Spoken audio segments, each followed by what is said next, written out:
is a presentation of the iRacing Esports Network.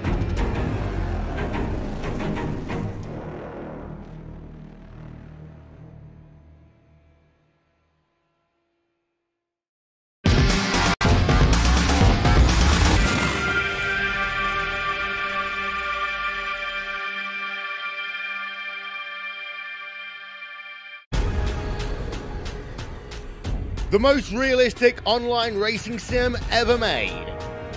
This is iRacing. Detailed laser scan tracks, fully dynamic real world cars, and over 50 series to choose from. 6 online world championships offering over $100,000 in annual prizes. This is the original esport racing game. This is iRacing.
So what are you afraid of? Those feelings are made up. For anyone asking who is the best, we putting our hands up. 4 more kilometers. Oh, there we go! They touched! This time, like the last time, I'm moving so fast, I'm ready to ride. Frankie!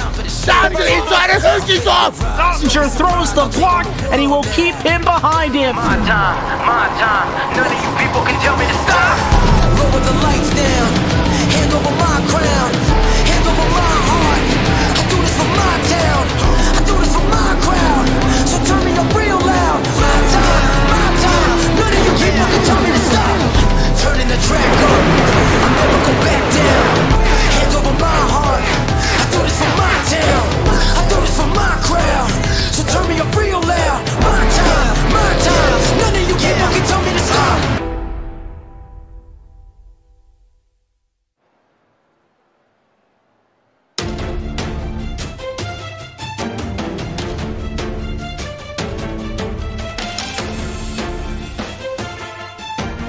We are down to 2 races to go in the 2018 iRacing World Championship Grand Prix Series. And realistically, we are down to 2 drivers now for the championship because, well, let's be honest about it. After a bit of a disappointing day last time out for Gregor Hutu with incident, it means that it's a battle of the 2 co-under drivers. Will it be Martin Kroenke getting himself his 3rd world title, or will it be Mitchell de Jong potentially claiming his 1st? That is the big storyline heading in today as we say welcome to Circuit Spa-Francorchamps, as we welcome you to qualifying for round number 13 of the iRacing World Championship Grand Prix Series. After this, we have only got 1 more race to go, and that will be at Circuit of the Americas. There's also the question of who's going to keep their licenses for next season, and who is going to have to run on the hard and arduous Pro Series of road racing. That is the journey ahead, as it's Will Vincent, Jake Sperry, and Jonathan Simon as we are in qualifying mode. Track length around here, it is the longest track in F1. It's 4.3 miles long. It's perfect skies. It's clear, 4-mile-an-hour winds, 24 degrees Celsius. And what that means is we are going to see drivers having almost perfect conditions. Drivers are on track right now, Jake, and even though Gregor Hutu, I would say, would need a miracle to win the championship, he can still be a factor in which of the two Commander drivers ends up claiming this trophy at season's end. He certainly could do, Will, and that's going to be so telling because Gregor Hutu does not have any allegiances. His championship is all bar over after a couple of poor showings, but he knows that he is out there to do one thing and one thing only, and that is to win races. And if Gregor Hutu can, Will, then he will go out there and do so, irregardless of what happens for the championship pretenders. And that's going to be very telling because these championship rivals know, yes, they've got a championship, but everyone else is fighting for pride. Yep, as first blood will go then to the driver of Martin Kroenke. He gets himself 145.380. Mac Backham, second place. About half a tenth to a second back. Jamie Fluke moves himself up into third place. Gregor Hutu fourth, and Joshua Rogers in the fifth position. We are yet to see Mitchell de Jong set himself a time. We are going to do that one right now because we are on board of him, Johnny, as he works himself down the hill. Yeah, this is a very unique part of the lap here, Rouge. 7th gear. Just want to get this line right, hug the inside. Put in all the RS deployment you can over this straight. So there's been talk this round over teams whether or not they're using low downforce or medium downforce. I think you'll see most of the top teams using that low downforce trim as now de Jong heads through Les Combes for the early part of the lap here. You don't want to go too wide through this complex and then floor it through the next right-hander. Now to the next downhill braking zone, down to third gear through this corner for de Jong, and this is such a tough corner to get right. Well, you're on the throttle, shift up, goes to fifth gear, even down to fourth now through the next corner and on towards Pouan. The car is very difficult to handle here, easy for the tires to slide if you get this wrong. You want to be polite and patient with the throttle. Yeah, we are trying to get the lap times up for the driver, Mitchell de Jong. We can't do so just yet, the sectors, unfortunately, so we're just going to ride on board of him instead, through the final chicane, underneath the Vodafone Bridge into Stavlo 1. He was a little bit loose there on the exit of Fangio as he runs a curve through Stavlo 2, called the curve of Paul Frere, call it what you will, as now. Oh, he slows it down. So that is going to be an aborted lap. Maybe there, the pressure kicking in for him, Jake. Yeah, pressure telling then for Mitchell de Jong. He needs a perfect lap time. Of course, Martin Kroenke, this is what we call the Martin Kroenke track. This is where he is favourite at. This is where people are expecting him to come out of the woodwork and win races, as we look at Ilkka Haapala right now, heading himself to the Les Combes complex, and Malmedy, the right-hander that comes up right about now. It's a tough circuit for de Jong to get right. He knows he's on the back foot for this one, but he knows more than anybody else, it's wins or bust at this stage. It is. It is close in terms of the championship. We'll talk about that afterwards. But de Jong, he has got to keep his head in the game because we have seen people have issues in races pretty much all season long. And, well, one poor result for Martin Kroenke could put de Jong in the driver's seat as Ilkka Haapala working a lap right now. And Marcus Jensen, he's up into fourth place then in the Burst Esports car, Johnny. And he is about 4 tenths back right now from Kroenke. Yeah, very quick lap from the young man. Spa is not an easy track to master. The likes of Ilkka Haapala is heading through curb. Paul Frere has been racing at this track now for many seasons. 9 seasons in total for Ilkka Haapala in this championship. He has a race win to his name as well, a couple of those. So he's been very quick through the final corner. Difficult to spot the brake marker here because of the shadows. Some drivers found that difficult. Hugs the curbs a little bit too much, I think, through the final chicane. That will cost him a little bit of time, I think. You don't want to hug the curbs too much across the line. Only a 46.5, so I think definitely through that final chicane, Will. A bit too tight on the curbs. You want to be just 2 wheels on the curbs. Most of the car on the tarmac. That's the best way to head through those couple of corners. Yeah, Paul Ilbrink is on a lap right now. Mogar Philo, Paul Ilbrink's not yet on a lap. He's warming up for him. Mogar Philo is doing a lap right now. The situation here, Jake, for Mitchell de Jong, this is now his 1 attempt. He is crawling on the exit of the second part of Pouan in towards the final chicane right now. And he's basically going to get out of Stavolo and floor it just to get a bit of heat into those tyres. Well, he has to. He said, admittedly, after his qualifying effort last week at Suzuka, he said that that slow tactic doesn't work for me. It didn't work for me in my opening lap, so I have to go out there and blast a lap time, get some heat into the tyres, and go out there and make it happen. So De Jong absolutely needs to find the pace, but I think that he's reverting back to an old strategy, because what he's tried in the opening laps hasn't worked out for him. He knows he hasn't got long to make it, and with the time that he's got, with the length of the lap that you have here, he's got a lot of work to do. And I tell you what, there will be some surprises as things stand. So drivers like Tommy Erskard, for example, will up into 6th position, which is a very strong qualifying for the Norwegian.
After all of that, only P number 6, Johnny, for the driver of Mitchell de Jong.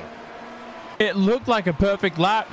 Yeah, as we're watching it, he was very quick. He was spot on, no mistakes. Maybe lost a bit of time through curb Paul Frere as the car started to step away from him. But that's so surprising because you look at his teammates up in front. Mac Backham, only 100th of a second off pole position from Kroenke. And this is a Martin Kroenke track. So this is a double whammy for Mitchell. He's not even on the front row alongside his championship rival. And he's all the way down in P6. Yeah, apologies there. We did actually have some audio issues. That sticky button strikes again. Gregor Hutu will come in towards the bus stop chicane for what will be his final lap around here. 145.870 last time by. He will cross the stripe and he will go a little bit faster. 145.716, and he moves himself up into 7th place. The saving grace, if there is any at all, is the fact there that if you are the driver of Mitchell de Jong, Jake, at least you're ahead of Hutu. At least, but it's only one position. We know Gregor is a much better racer than he is a qualifier, so de Jong knows that he's got to be looking not only to get forward, but in his rear view mirrors as well, at just how aggressive a certain Gregor Hutu can be and did show 2 weeks ago. And I will just point out that Martin Kroenke, just for a bit of fun, found another, shall we say, 0.08 of a second, Will, just to boost his qualifying efforts. He wants to be the only man in the 45.2s. Yep, he often does it, and he's done it again. That is Martin Kroenke. Let's have a look then at your qualifying order. The 24 drivers making up the 13th round of the iRacing World Championship Grand Prix Series.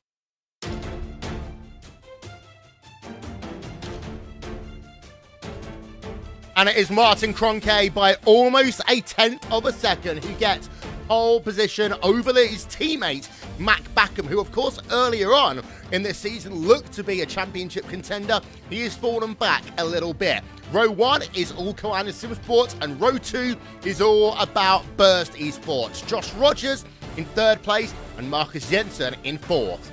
Running out your top 5 is the first Apex Racing UK machine of Jamie Fluke, with Mitchell de Jong in P number 6 for Koana Sim Sports. P number 7 will go over to Gregor Hooter and Team Redline. Tommy Erskard, David Williams and David Akor round out your top 10. As we cycle it on back, it is Kevin Ellis Jr. in 11th place, Michael Partington in 12th, Yalvaz 13th, and Pash Kyrgyz, Stephen Michaels rounding out your top 15. Ilka Harpada, Ricardo Orozco, Antoine Heglin, Peter Berryman, and Kazuki Umeshima. They are your top 20. Rest and final part of your qualifying results are on your screen. We will take a quick break. We've got plenty to break down, and that'll be next here on the iRacing World Championship Grand Prix Series on the iRacing Esports Network. The most realistic online racing sim ever made. This is iRacing. Detailed laser scan tracks, fully dynamic real world cars, and over 50 series to choose from. 6 online world championships offering over $100,000 in annual prizes. This is the original esport racing game. This is iRacing.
So what are you afraid of? Those feelings are made up. For anyone asking who is the best, we putting our hands up. 4 more kilometers. Oh, there we go! This time, like the last time, I'm moving so fast, I'm ready to ride. Cronky! Down to the inside, and Hoosie's off! Passenger throws the block, and he will keep him behind him. My time, none of you people can tell me to stop. Lower the lights down, hand over my crown, hand over my heart. I do this for my town, I do this for my crowd. So turn me up real loud. My time, none of you people can tell me to stop. Turning the track up, I'll never go back down. Hand over my heart, I do this for my town, I do this for my crowd. So turn me up real loud. My time, none of you people can tell me to stop.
Welcome back, ladies and gentlemen, to coverage of the iRacing World Championship Grand Prix Series, and let's have a look at the top 10 from your qualifying once again. Martin Cronkey, pole position by a 1/10 of a second over his VOS Koana Sim Sports driver teammate, Mac Backham. Joshua Rogers, 3rd place. Marcus Jensen in 4th for Burst Esports. And rounding out your top 5 was Apex Racing UK's Jamie Fluke. Mitchell de Jong in 6th place had to abort his first qualifying lap. His second lap technically looked good. However, he didn't have the speed, he was being conservative, and he could only manage P number 6.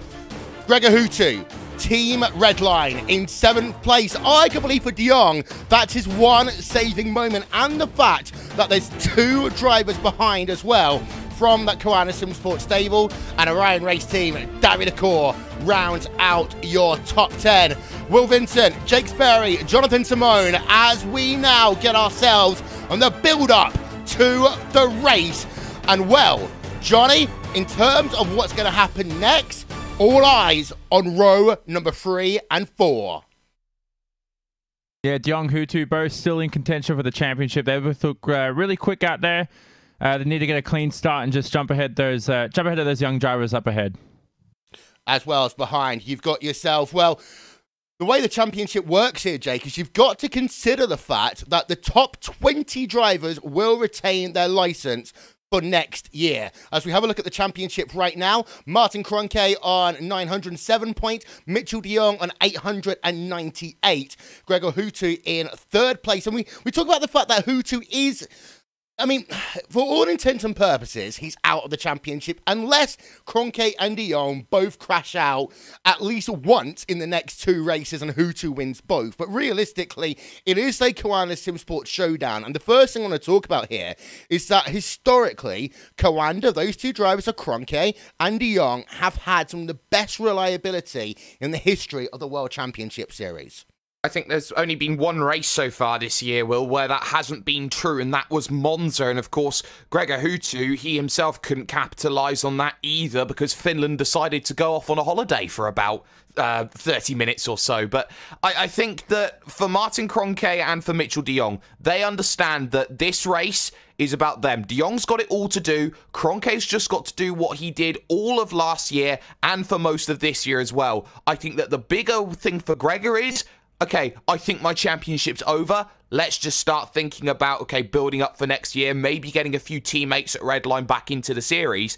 The one thing that has been criminally underlooked, in my opinion, Will, though, has been just how good Burst Esports have been in qualifying. They have. They've got 2nd row in the grid again. But at the same time, Jake, to kind of build upon that, let's not forget, we talked about Apex Racing UK having that over the last couple of years, and the race pace is good. And let's not say the race pace at Burst is bad at all, but the race pace isn't quite at the level of qualifying yet. No, it isn't, and I think that Burst have done well to get themselves within 2 3/10 of where they need to be at all races. I think they just need that little bit more. They've signed a new driver in Harrison Finch who will be adding to their development progress. Of course, not in this championship yet, but I think that Burst are going about this the right way. I will say about Apex, though, it's a shocking qualifying by Peter Berryman out there on a 46.3 when you got Jamie Fluke on a 45.6. Something went horribly wrong for Berryman in qualifying today. Yeah, a couple of points, Sean. I think the first thing for Peter Berryman is, in terms of where he is in the championship right now, he's kind of in cruise control mode. But the one thing I really do want to talk about is having a look down here on page number 2 and the potential drop zone. That includes a number of big drivers right now. You've got Marty Piatella in P20th, 19th place Ricardo Orozco, David Williams in 18th, and Kazuki Umeshima in the 17th position. They are currently separated by 16 points. And if we turn the page over between 20th and 21st position, well, that is just, there we are, 10 points to Michael Partington. So, realistically right now, anything can happen from about P number 16 all the way down to about P number maybe 22. Remniak's probably got a bit too much work to do. Yeah, it definitely does. I don't think the drivers below Piatella, apart from Partington, has looked pretty strong out there. Ilbrink's shown up a few races, just hasn't had the pace so far. Same with Remniak, and De Corps had a strong round last time out at Suzuka. I remember he had that pit speeding penalty, which really cost him a lot of time. So look out for David De Corps here at Spa and see if he can possibly replicate on that. But who knows if anyone else behind the likes of Filio and Bida haven't attended the past 2 rounds. It looks like it's all said and done for your top 20 unless someone comes and surprised the bunch. Piatella's been absent too, because I think when he comes into the fray, he'll be a lot quicker than he is. He's not a P20 championship driver for sure. He's been on the podium this year, don't forget, all the way back at Road America. Yeah, and let's not forget as well, John, I mean, a lot of these drivers, and this is a kind of wider conversation, are taking part in more and more things. You now got 6 different world championships on iRacing. We talk about the other stuff that goes on in the growing kind of motorsport, esports area. Combine that with the fact that more LAN events are coming up. I've got a number of friends over in Japan right now with another company that we're not going to talk about. I think a lot of these drivers, you know, they're trying to make it into a profession, but by doing so, they're almost spreading themselves too thinly. Yeah, so that all comes into the equation as well. Then again, today's race, different story. What we have to focus on again is we spoke about that championship battle between Kroenke and De Jong. I think that's where that's really the big key. I mean, we try to steer away from the top all the time. We do talk about them a lot, but Martins is just to focus on that once more. He is the king of Spa. If he gets an incident point today, I'll be truly surprised. First ever 24-hour race that we did here, Jake, was at Spa-Francorchamps. It was a RaceSpot Spa 24. The stats that came out on Martin Kroenke are absolutely astonishing in terms of how he just knows every single piece of this track. He managed to do an entire 24-hour race, of course not by himself, with 0 incident points. And, you know, you talk about the fact that this is a safety rating killer track, but even then, he's able to somehow, you know, just keep it clean on the iron and still deliver results. And with the fact that he's got himself, you know, his championship rival 5 places behind him. He's got himself Mac Backham, who I'm sure won't do anything stupid and will realise that Kroenke is going for the championship. This could be the easiest race of Kroenke's season that we've got coming up. It could do. You have to remember, Will, back in 2014, the off-track instant points were even stricter than they are today. So that just tells you how good of a driver Kroenke was back there. But I wouldn't say it's a formality, Will. No race is ever a formality when you go into it. Something could happen. You could blow the engine up. We've seen twice this season how Kroenke has thrown away winning positions in the opening 3 rounds of the championship. Martin Kroenke could have just the same moment as anybody else. Now, I think Mac Backham's the easiest driver he has to fight with on the grid because basically Mac Backham's going to play the role of Valtteri Bottas here today. But I think that there are drivers who can challenge, like Rogers, like Jensen, like Fluke, who have a name to prove today. Okay, it's winner time. Who is going to be your pick for this 13th round of the iRacing World Championship Grand Prix Series? Jake. I can't look past Martin Kroenke. Despite what I've said, I think that he's got a cool head on very experienced shoulders, and I think he'll go to one hand on the trophy. Johnny.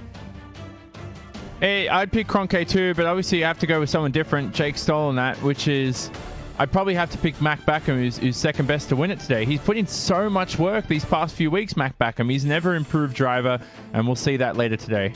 So, we have got ourselves a race. It will kick off in exactly 11 minutes and 15 seconds time. It will be live, of course, here on the iRacing Esports Network. Coverage brought to you by RaceSpotTV. We're heading ourselves to the race. Join us. We'll be back in a minute.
chair of the Indianapolis Motor Speedway.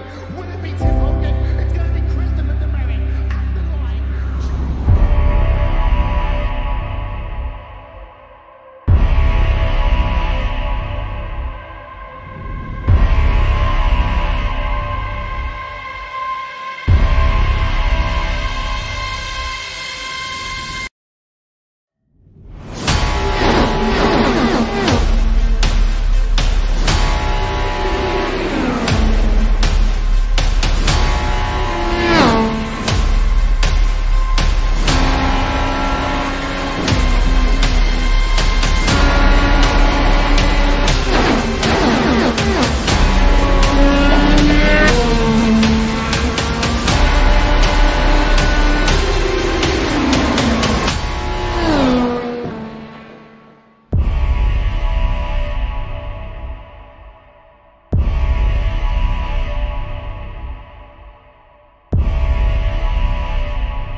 The yellow flag is out. Pit road is now open. Keep your eye on those gauges. We'll give you 4 tyres.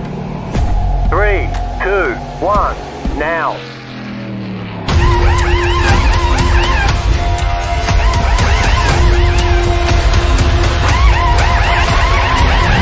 We're done. Get going.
Welcome to Spa. Welcome to the track that really tests a driver and determines the good from the great.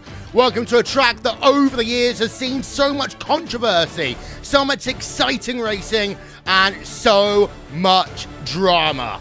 Today in the iRacing World Championship Grand Prix Series, we might not see the drama at the front because at a track where he is arguably better than anyone, Martin Kroenke has got pole position by 1/10 of a second. His main championship rival, Mitchell de Jong, well, he is in P number 6, and he's going to have a lot of work to do here today. The Burst Esports duo, they continue their good run of form in qualifying by getting themselves the second row of the grid. And Gregor Hutu, for those wondering, he's down in P number 7, inside of row number 4, and he will be looking to battle it out with de Jong at the start of this event. But they both need to remember they've got bigger pictures to go and hunt down. That will be Martin Kroenke. Hello and welcome to RaceSpotTV and welcome to the iRacing Esports Network. Well, Vincent with Jake Sperry and Jonathan Simone as we will have a look at the track conditions. It is currently 22 degrees. It's cooled down a little bit since qualifying, and there's now a couple of clouds in the sky. 51% humidity and wind speeds, well, they have picked up. It's now about 10 to 12 kilometers an hour winds at this racetrack, and it's 4.3 miles in length. It's been a staple of the World Championship Series for so many years. And of course, we want to thank the people that get it done for us as well. Islam Balau, TrackCams22.com, Andres Warner and And1 Design for our overlay design development by Simon Grossman and Actioneering.com. And finally, to Nick Thisson for RaceSpotTV, a live timing and scoring, which will be available at the conclusion of lap number 1. Johnny, Hutu versus the driver of de Jong. Do they fight early, or do they try and work together to get up towards Kroenke in this opening stint? Well, they want to avoid that situation, so they want to get off the line well, at least for de Jong, and try and find some way around Jamie Fluke, Marcus Jensen, Josh Rogers, even Mac Backham in the early laps. So Mitchell de Jong will want to get a good start here. They'll put in a lot of practice, not just in this warm-up session, but hopefully into their starts over the past couple of weeks. We know Martin Kroenke got off the line quicker than Mitchell de Jong last week at Suzuka, and de Jong had to go on the defensive. So today, will de Jong be prepared, or is he more confident off the line? Jake, in terms of Matt Backham, we assume that he's not going to go and try and go for the race lead here today, but we also assume that he's not just going to be a rear gunner. Now, Burst Esports behind, they are good in the first stages of the race quite often, so Backham needs Kroenke to hurry up at the start. They do, and also they don't, because not only does Matt Backham not necessarily need to take the position away from Martin Kroenke, he's got the job of holding off Burst behind. We know they're quick off the start, but it may be that Matt Backham's role today is just to hold up Rogers, hold up Jensen, and make sure that Martin Kroenke has the buffer that is needed to go out and win a race in a Martin Kroenke fashion. Yep, we have also got coverage going on today on the iRacing Esports Network of the Petit Le Mans. Let's check in very quickly with Paul Smith and Bo Albert. Already one of the cars peeling off to take their first pit stop.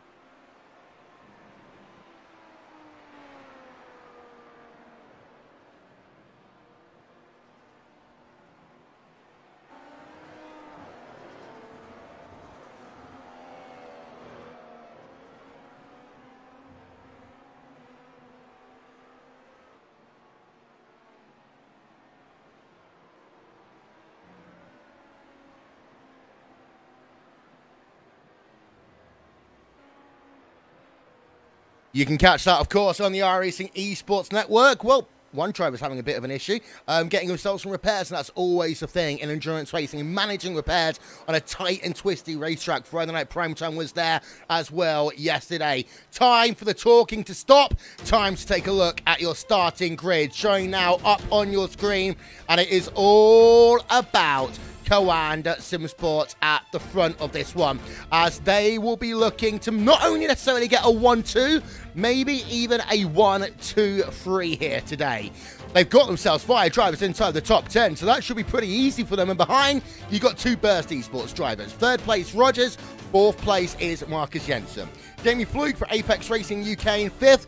Mitchell de Jong, Koana Simsports in 6th. Enter the championship today in 2nd. 3rd place in the championship is Gregor Hutu. He is in 7th position with Tommy Erskard in the 8th spot. 9th place is David Williams for Coanda and Orion Race Team's David Akor in P number 10. Apart from Jamie Fluke, it's been a disappointing day for Apex Racing UK, as the rest of the results will cycle through on your screen now for you. Look at that. 18th and 19th for Apex, as our 24-car field are now almost lined up on the grid and ready to go. 44 laps around this track, which is Belgium, Spa-Francorchamps, and what else could you have but 44 laps around Spa-Francorchamps? It's got a Grand Prix field to it, 24 drivers, 44 laps, and we are just moments away from going racing. Lights on, lights out, we are away, and breaking news, Mitchell de Jong does not take the grid for this event. As the drivers head themselves in towards turn number 1 for the first time, Mitchell de Jong cannot get himself to the green flag. We have a couple of incidents down at La Source, but the big news is Mitchell de Jong not taking the green here. It's Kroenke from Backham right now as they head themselves past the kink for the first time. All the drivers will fill themselves through, and we got 1 car off there at Radio. I believe that could be Balis Remniak. Indeed it is. Balis Remniak having himself an issue on lap number 1, Jake.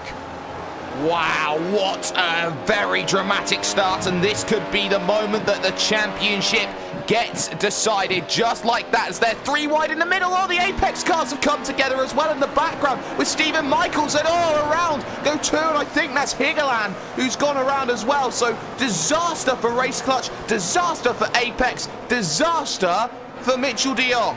What a first lap, Johnny. What's going on here? As we have a look at a replay with Peter Berryman.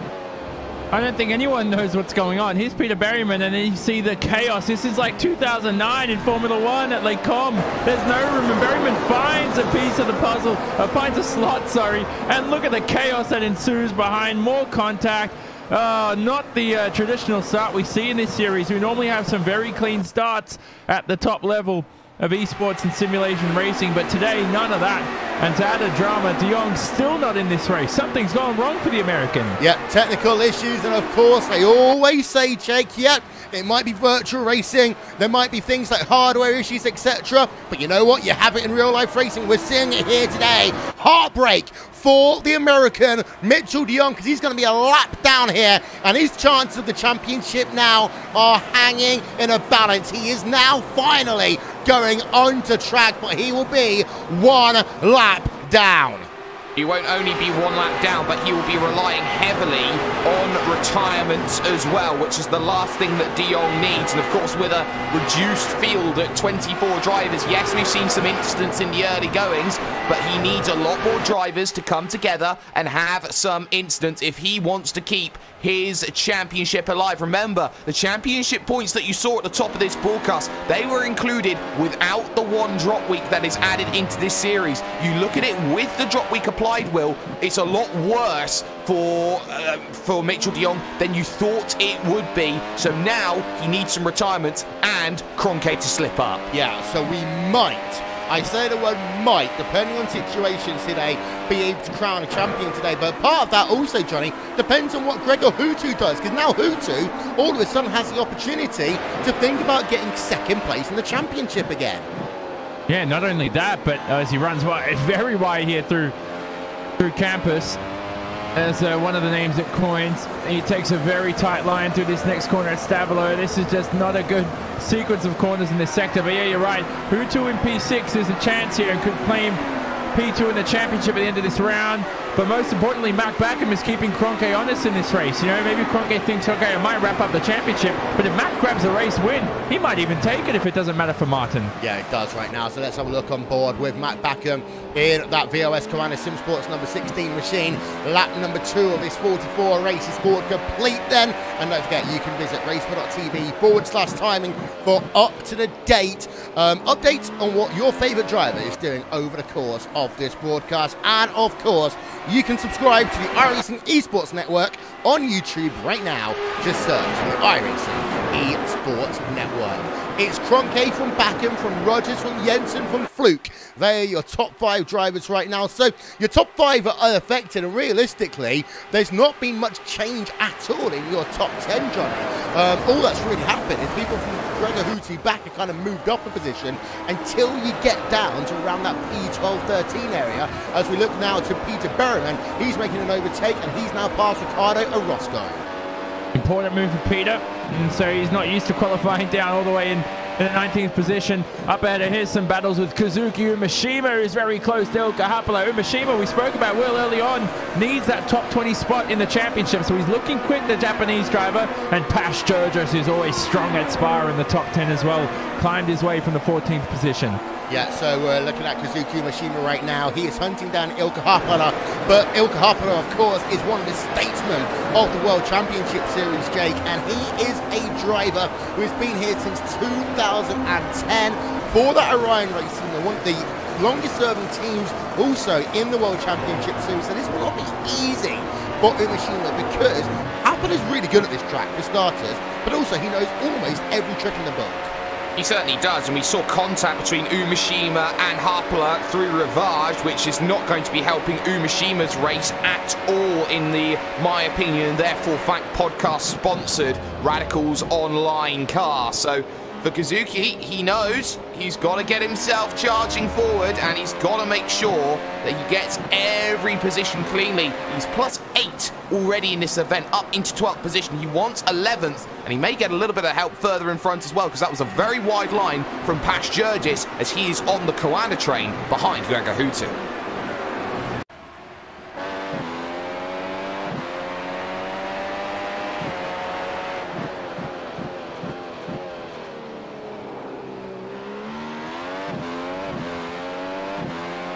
What really happened there, Johnny, it was more about Tommy Erskine in turn number 1, kind of taking a tighter line, and Pash Georgios, as a consequence, then had to kind of push wide. Yeah, different lines there, as you said, so you're spot on there. Georgios is a different driving style. There's many a line you can take through La Source. You don't want to cut into that first corner too much, because there's a bit of a dip through the apex that just costs you a bit of grip, costs you a bit of balance as well. So you just want to go 2 wheels on the curb, around the outside. Erskine's line wasn't that bad, but whatever works for you in your setup, of course, and your driving style. And Georgios, who has had a great start. We know Tommy Erskine's second time he's qualified in the top 10. Every Koanda driver should be quick at this circuit, we know, but it's the likes of these guys on screen. Peter Berryman in the Apex Racing UK car. He's been close to race wins. Today's a different challenge for him nevertheless. Here's the dirty air through curb Paul Frey. You're definitely going to run wide there. May have even picked up an off track. We'll have plenty of those in his bank, so nothing to worry about. And then Blotchimon in dirty air. Full fuel, you'll definitely be backing off the throttle here. No brake, of course. And a tough lap for Peter Berryman so far. Yeah, 13th place, Ilkka Haapala is ahead. Kazuki Umeshima, of course, is now ahead of Ilkka Haapala. So this is why I often say, John, this is where you see a true driver talent. After they spend, a year or so enjoying the high life of the top 10, when they do end up back in these mid-pack battles, this is where you can see if they've still got the kind of edge in terms of their racecraft. This will be fun to watch for the likes of Berryman, for the likes of Umeshima here today, for the likes of Georgios also as well. As Gregor Hootie, by the way, is right behind Jamie Fluke, and he'll go to the outside as they come in towards their curve, and he will get himself that move complete. Hootie into the top 5, Johnny. And Berryman crashed at the same time, so while we're watching Hootie on our main screen, our second RaceSpot screen had Peter Berryman crash at the top of Eau Rouge. So good move by Gregor, and another guy who's one of the top 5 drivers this year. Here we're watching Peter Berryman, lost it all on his own, and that's eventually going to happen. He's lucky not to collect a few cars who were riding up Eau Rouge, but he bounced way too much over the curb there, and that will always unsettle the car, especially at lap 5 of the event. Your tires are this worn, you'll get away with that on the first lap of the stint, but not 5 laps through with these Pirelli tires. Well, yeah, and one of the things, of course, Jake, that we don't see is, like in Formula 1, the sparks that come underneath the car. I remember, for example, back in my IndyCar days, watching IndyCar as well, on a heavy fuel after a restart, those cars are sparking the entire round the racetrack. You see it when they compress up the hill at Radion. You see the sparks coming out of that car. Many people think that Eau Rouge Radion today is not a hard corner. It's not if you're running all by yourself, but if you're in dirty air on heavy fuel, it is still a handful. It is still a handful, Will, and Berryman proved it. He caught the curb on the inside of Radeon, and then that unsettled the vehicle, caused the incident, and Berryman did so well to keep that vehicle away from other cars. Great heads-up driving, great awareness to make sure that he doesn't make contact with anyone else. And crucially enough for Mitchell de Jong, that's an extra position in the bank that he can cash and say, you know what, that's another one I can get back on a certain Martin Kroenke. Look at Tommy Ørsgaard though, Will, because he's got David Williams just in front, looking to try and pick that run. But again, Eau Rouge Radeon has proven that dirty air can hurt, has hurt a lot, and the DRS-ERS train in full effect, meaning that Ørsgaard can't get close enough in the one. Peter Berryman on social media should have stayed in Magaluf. Well, first of all, never go to Magaluf. Go somewhere good. I mean, you can spend as much money flying somewhere like Hong Kong or Tokyo or Vietnam and have yourself a fantastic holiday rather than Magaluf. And apologies to any tourist boards out there. However, Gregor Hooto, just have a look at the lap times a minute ago there, Jacob. He is slowly catching Marcus Jensen, and he's already distanced himself from Jamie Fluke. The question will be, over the next couple of laps, is David Williams going to start hurting Ørsgaard and Gergis in this three-car Coanda train, and did it do a little bit of shuffling around? Well, that's the question that Coanda needs to be looking at, and they've got a pit stop or two which they can work on. Conditions today, 31 would probably indicate a one stop. Johnny's probably more experienced than I am to give a better indication of that, but I think that if there was a case of being held up, they can manufacture that sort of overtaking the stops. For Hooto, he knows that he is better through the final third of a stint. It's something, Will, that you say all the time about the big strength of Gregor Hooto. He's catching Jensen, a driver who's great in the early stages but falls away, and the same could be said for Rogers as well.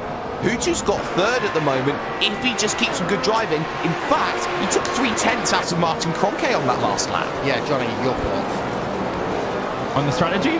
Yeah. So it should be lap 14 for a two-stop. I think you go any further, you could probably stretch it to a one-stop in this race. I think lap 17 is probably the safest option for a one-stop, because the temperatures right now, track temps at 31 degrees, not that bad. The tyre wear is not as critical as it was here at Suzuka. There's less corners that will really kill the tyres. I mean, curb pull flares are killer. The exit of pull on as you apply the throttle's a killer. The source kills the rear tyres. But apart from that, the rest of the lap's finally managed. Let's go back, though, to your race leader, shall we? Shall we have a look at Martin Kroenke? Let's have a look at Mac Backham. Kroenke, well, he is pulling away here, Johnny, but he's not pulling away by much. And Backham is in DRS range. Now, normally would argue, okay, that might be that Backham, you know, is putting a lot of pressure onto Kroenke. I have another theory right now, and that theory could well be that Kroenke is trying to help Backham get that gap up to Gregor Hooto early on so that they can keep a Coanda 1-2 at the end. And staying inside of DRS range for Backham is going to be the biggest help for that. Yeah, exactly. You're spot on there. So we'll see what happens later on in this event, and later on in this stint at least. Let's take it a stint at a time for sure. But Backham's looked quick. He's improved. Remember, he was only a few hundredths of a second off pole. And this is off pole from a two-time world champion who went perfect last season and didn't even lose a race. Won every single one of the 12 rounds we had. 14 rounds this year, a lot bigger of a challenge. Mac Backham has improved every single race he's been here at Coanda. So who knows, he could be the next world champion for this series after 2018. Of course, Jake, in terms of Mitchell de Jong, we do need to check in on him because he is now racing. He has got himself out onto track. He is in the 21st position. And this is always the worst sight and the worst thing he can do, because he's not even in that situation. He can just try and claw his way through the field. He has to rely on attrition here today, because his nearest rival is Mo Garfilo, who is 1 minute, actually just under 1 minute, ahead on the road. So, despite the fact that de Jong last time by was 1.2 faster, you know, he's not realistically going to gain many positions here today. No, he's not, and he understands that better than anybody else. He has had some very unfortunate luck, and that has pretty much put him out for this event. He is still running around, but he is relying on incidents to happen. And the worst thing about this is that teams like Coanda, who have 5-6 members in them, they're all running together on track. they're not going to be risking anything for their race. They're not going to do a Nelson Piquet Jr. stage crash at, say, Singapore. Oh no, this is going to be raced fairly, raced cleanly, and you're going to see some very, very good overtakes. And it will be the same between, say, Umashima and Partington at the moment. Two teammates who will give each other room and give each other a lot of space. It is the worst built scenario in this situation, Will, for a Mitchell de Jong attrition factor. Yes, and in terms of that David Williams, Tommy Erskard and Pash Gergis battle as well. But what's going on, Jake? Higeland's out. Yeah, we just showed a replay of that one a moment ago. He just pulled it off at the end of the bus stop chicane. But in terms of that Williams, I say battle, it's a trade realistically. The thing for Williams is he needs a point more than Erskard and Gergis because Williams is close to the bubble right now. So he cannot afford to lose positions to those guys behind. He's got to, if there is a kind of like team discussion going on right now, say, guys, I need this one. Yeah, they will do, and I think that David Williams needs the points. Coanda understand that they need as many drivers in as possible, and David Williams is a valued member of their team, and strength in numbers has been the odus... let's get some words out, Jake, don't do your Latin. It's been the main operative of Coanda that we have seen, that they want as many people in that top level as possible, and if that means that drivers finish ahead of others, they'll take it. It's a team game in the end, Will, because if you get more cars in that field than anybody else, your sponsors get happy, you get the most airtime, and, you know, you can walk down the road and be very, very happy that you're a WCS driver. Yes, indeed so. Although I don't think it necessarily works in terms of getting free entry to nightclubs or getting the elusive Nando Black card. But Dion Verges, Orion Race Team in P number 17, David DeCorbs, Orion Racing, P number 16. We're seeing a lot of teams here, Johnny, who are running as duos right now on track. We've got it at the front. We've got it between your top two Coanda drivers, the top two Burst Esports drivers, the three Coanda drivers in the middle of your pack. You've then got yourself Kazuki Machine like a Partington. You've then got yourself, as I say, Yalvaz, who's then got David DeCorbs, Dion Verges behind him. Does that explain the fact that this is almost a big of a setup track as it is a driver's track? Talking about your comments in qualifying in terms of the high, medium, low downforce setup situation. Yeah, I don't think it's much of a setup track spot, but I do think the fact that all the teams are together goes to show that how much collaboration does matter in sim racing, because you want to be near the top, such as where Kroenke and Bakum are, and be the best team. But I definitely think Spa is more of a driver's track than anything. There are specific lines you need to take around here to get right. You can't scrub off too much speed, as we see through La Source. You don't want to turn in too early. You want to get that right. So yeah, there's a whole lot of cases. The struggle that the teams near the bottom will have is going on to low downforce. And speaking to a few drivers about that, they just think that a lot of those bottom teams just don't have the chassis setup in the car to sustain a strong low downforce setup, and all this stuff matters. So this is where that knowledge and teamwork makes a difference in this championship. Those top teams with a lot more knowledge, a lot more experience, are able to run the low downforce setup and be quicker. Coanda obviously up to 340 kilometers an hour at some straights, definitely on low downforce. Medium downforce, we're getting about 330 at the max with DRS open and ERS fully deployed. Yeah, as we have a look at Paul Ilbrink, I think he just tagged the driver of Ricardo Orozco, Johnny, down at Rivage that time by. It was mighty close between them. Paul Ilbrink in 14th, Ricardo Orozco in 13th spot right now. And I think Ilbrink's on one of those kind of hurry-ups right now because he has been doing comparable lap times. He's been faster the last two, but the gap after Orozco to Hapola, get this, is a total of 4.6 seconds. Yeah, a lot of time, so Ilbrink wants that clean air. He hasn't been quick at all in the past couple of races. Very impressive race this time out from Paul Ilbrink, and we know he needs it. He needs to be in the top 20, which is important. Opportunity to overtake here.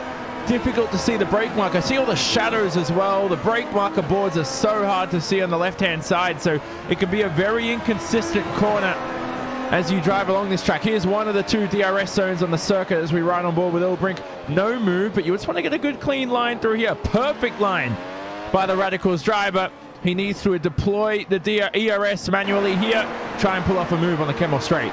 Yeah, here they come through Air Rouge Radial. This is one of my favorite camera angles in all of sim racing, Jake, because you really do get the chance to see a bit of that elevation change before they go behind the trees. But Illbrink, they're playing that Indy 500 dance line game in terms of the downforce right now, and Illbrink not able to do anything over a Roscoe.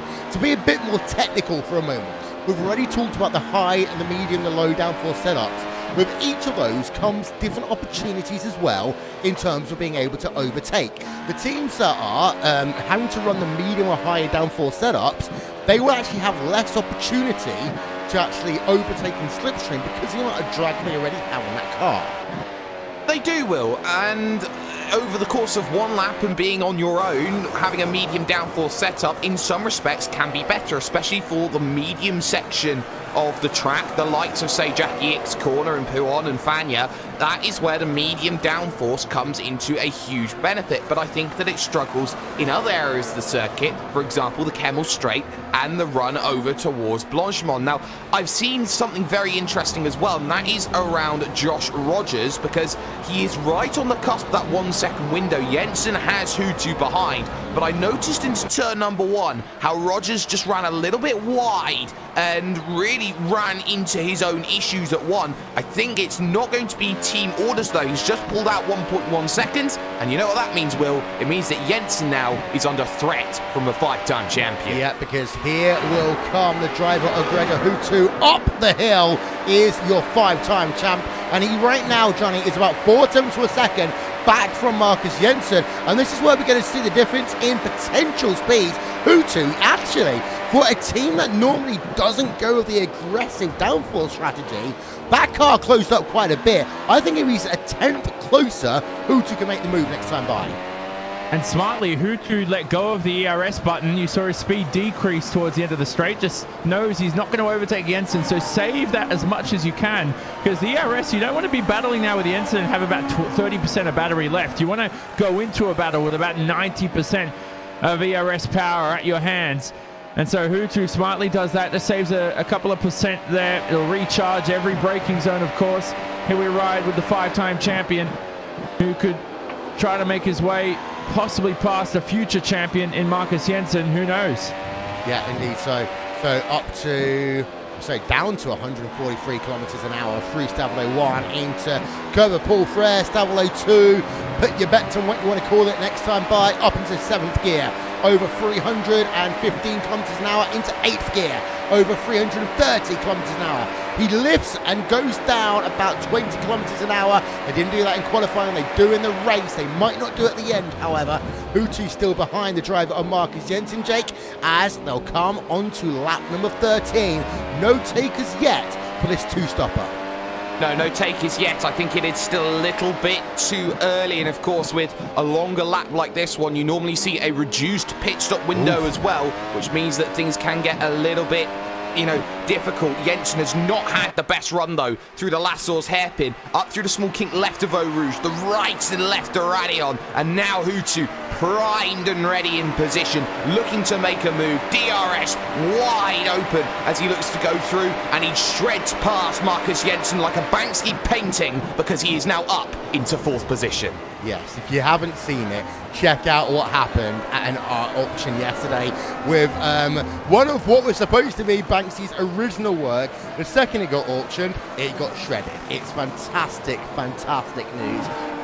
But Gregor Hutu, Marcus Jensen, they've changed positions. David Corp and Dion Verges, they've just swapped positions as well. That's 2 Orion Race Team drivers there, Johnny, switching it up, and Dion Verges now has 4.8 to go before we can get to Paul Illbrink. Yeah, De Corps didn't bother defending, so he probably conceded that to his teammate. It's been a bit disappointing for De Corps because he qualified 10th, and I thought he'd have a promising event than this. He's all the way down in 15th now, and he certainly looked good for a top 10 result at Suzuka if it wasn't for that speeding penalty. We spoke about that, so De Corps making a... as he runs way off the racetrack. That'll be an off track for both drivers there. But you can see they're struggling with tires at this stage, Will. They're coming to a point towards the end of this stint where the car becomes a lot more slippery.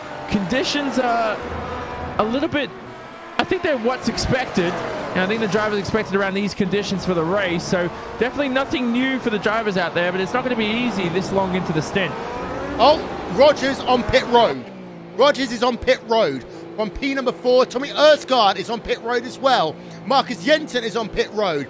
So we've got split strategies going on here. We've got 6 drivers all on pit road, Jake. Talk us through it. Well, Rogers, Burst certainly have the strategy that they want. Williams, Erskard, and Jurgis in. All of Coanda in the second group come in. Verges and De Corpus come in both for Orion. So strategy then in teams. They've got themselves working on what they want to do. Out and away then comes Rogers, followed very swiftly by Marcus Jensen. I think we're about to see a change in the stops because Erskard and Jurgis are ahead of Williams, who I think may have just sped on pit road. Oh, yes, he has.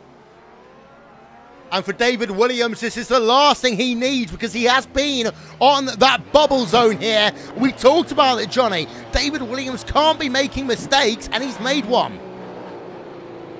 Yeah, we don't want that speeding penalty, like we said. You always do it. You always make that kind of mistake, but it's a perfect 2-stop strategy for all these drivers. Lap 14, that's the number you want to come into to make it work. So these drivers pinpoint on that strategy. We'll run this for another 14, 15 laps, but David Williams now on the attack from Yao Vaz. He should stay ahead. Here's Kroenke on screen. Will he pit this time round? It doesn't seem like there's any clear track for Kroenke, so he might have to wait it out. But importantly, if Kroenke waits it out, where will Josh Rogers end up? Quick stop for Josh Rogers. And don't forget as well, the undercut could be worth about 1.5 seconds a lap. Rogers is only 3 or 4 seconds off the lead when he pitted. Yeah, so let's have a look though on board of Martin Kroenke. Let's see whether he will come on towards pit road this time by, and he does. So, dancing it on towards pit road, you build the speed up and you slow it all the way down. Backham is in as well. What about Gregor Hutu? Hutu is going to stay out by the looks of it, so Hutu takes the lead. Jamie Fluke will stay out as well, Johnny. Yeah, that's very important right now. So as I said, Kroenke will have to defend the undercut from Rogers. Josh Rogers has been very smart with his strategy. He's been very quick this lap. He'll be fully deploying ERS right now. I don't think he's going to end up ahead of these drivers, depending on how quick the stop is. Rogers is across the start-finish line now, through the exit of La Source. Where will Rogers be? There he is in the background. The Coanda drivers. Perfect strategy. They stay ahead. Yeah, so one question though, Jake, was that reactive or was that what they wanted to do for Coanda? Well, we saw how they sort of guinea-pigged with their 3 drives in front. I think they wanted to make that call and they saw Rogers come in. Okay, now's the time we have to make that decision. I'm interested now on how Gregor Hutu's going to do this race because it's 2-stop now from Coanda. Hutu's going to be the bold driver and go on the 1-stop. And let's not forget, he only lost 5 seconds on that opening stint compared to Kroenke and Backham. I think Hutu's in this one for the victory. I think Hutu's on a 1-stopper right now. Johnny, do you agree? Yeah, I mean, if you can pit lap 16, you can make a 1-stop work for sure. Because remember, the car will be on lighter fuel loads, so in the race, you just have to drive so carefully around corners like these, through curb pull where you don't want to ruin the left-hand side tire. So yeah, I mean, he could be. And think about it now, Kroenke is about 18 seconds off Hutu. If we look at the relative gaps per sector, let's hopefully Hutu continues. I think he could prove a challenge here for these drivers. And don't forget, he'll pit on the 1-stop, and for about 10 laps, he'll be quicker than the 2-stoppers. No, he comes in. Why, Gregor? Oh, he had a chance to hopefully pull a surprise this race. That could have been the talking point of this race, and one of the good talking points of the season there, Johnny. Regardless of De Jong, I actually think, and I'm going to be off coof here, I think that Red Line were planning to do a 1-stop, but because De Jong is not in the picture, they switched over to a 2-stopper. Yeah, well, you never know. But this could still be a 1-stop. I did say that you can pull it off from lap 16. Any earlier is impossible. Lap 16 is optimistic, but it's possible. So who knows what will happen here. Gregor Hutu, though, ends up behind Marcus Jensen. There's Marcus Jensen ahead on screen. Where's Tommy Erskard, though? He's way too far behind, I think. So he'll remain ahead of Tommy Erskard. But Hutu now, more importantly, should stay ahead, of course, of Jamie Fluke, but he's behind the Burst Esport drivers. Yeah, so the good thing, though, for Hutu, Jake, is that he is 1.9 behind Jensen. That means clean air. It does. It means he can use those tyres and have a fresh attack out on track. Fluke has stayed out on circuit, as has Umeshima, as has Partington. They are the only 3 drivers at the moment who are in a relative position to go out there and make something happen on a one-stop strategy. But Hutu does have that clean air that he can go out there and attack and close back down to Marcus Jensen, who will be using the fresh rubber on that very, very quick opening stint car that we see from Burst Esports. I think that Hutu wants to attack. He knows he has to attack, but if he can convert this to a one-stop, he will be conserving those tyres and he won't be gaining much in these opening laps. Yeah, indeed. So of course, you've also got the iRacing Petit Le Mans going on right now. We're going to see if Fluke, Umeshima and Partington will come on towards pit road this time by before we do anything else. And the answer is going to be no, not for Fluke. No, not for Umeshima. And no, not for Partington. So let's go and check in with Paul Smith, Bo Albert in terms of the iRacing Petit Le Mans.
Well, we've got a battle going on then in terms of the iRacing Petit Le Mans. And once again, Jake, it is Pure Racing Team out at the front, looking to do a clean sweep of 2018. However, Race Clutches had a miserable race here today, but an Eric Andre said to me yesterday, we are going to win at the Petit Le Mans. He did. He was very, very confident. He had the fastest time in qualifying, which he was jumping up and down like a giddy schoolchild about. He was so excited that he got pole position. But I think that Pure Racing Team, just to go off of that, this will be down as one of the greatest achievements in sim racing. If you can take not only Daytona, Le Mans, we're talking Spa, and also 24 Hours of Nürburgring, we're talking Sebring. And we're also talking Bathurst and this as well. My goodness, that would be absolutely sensational work from what they are able to do. Back to this race though, Will. I'm a little bit concerned at the moment for a certain Mr. Mitchell de Jong, because he's in 20th position right now. That will get him about 20 points come the end of this race. And we know it's 100 for a victory. If Martin Kroenke goes out and wins this one, I put this as title done. Kroenke's the champion. Yeah, and Johnny, we are going to have to get a team of stat guys, probably you, to actually do the maths over the course of this event, because as it stands right now, Mitchell de Jong is down in P number 20. To get himself into P number 10, he will need to basically gain about a minute and a half. Now, I would say de Jong will try and run this race without a pit stop, but even then, he's going to be clinging on. Yeah, he's already clinging on now. I mean, I think he probably knows inside his head this championship is over. I mean, you can be positive and hope for a miracle and hope that something goes wrong for Martin, but I mean, there's nothing else he can do. Catching Mogarfilio is almost going to be impossible. 52 seconds up the road, that's not going to happen. Oh, he's going to stay clean. Look at Kroenke. What's up, Jake? Oh Oh my goodness, they are so close. They had a little bit of issues trying to get around Michael Partington. Kroenke goes around the outside. Backham gets the position as well. Kroenke's under threat from Mack. Well, this will be up the hill then, and this is going to be a true test of his Backham going to make a move here. We're on board with Mac Backham into what? No, he's not going to do anything. He's not going to do anything. Let's get ourselves a replay instead. As here we are. This is in towards La Source. Jake, talk us through it. Well, I just caught the rear end of that sort of move, and Michael Partington, who is on that alternative strategy, it was a good move from Kroenke coming out to the exit. Matt Backham has been closing down. He has been the fastest man out on track on those fresh tyres, but it had to be around the outside from Martin Kroenke. Not what he likes doing, but then all of a sudden Matt Backham arrives on the scene just behind and actually has to slightly check up a bit because he doesn't know how much acceleration is on those old tyres for Michael Partington, who is now being swarmed by Josh Rogers. Down to the inside at Fania he goes and takes the position away. Well, and that's a big thing for Rogers because that actually helped him quite a bit as well here, Johnny, because now the gap between Rogers and Backham is down to 1.7 seconds.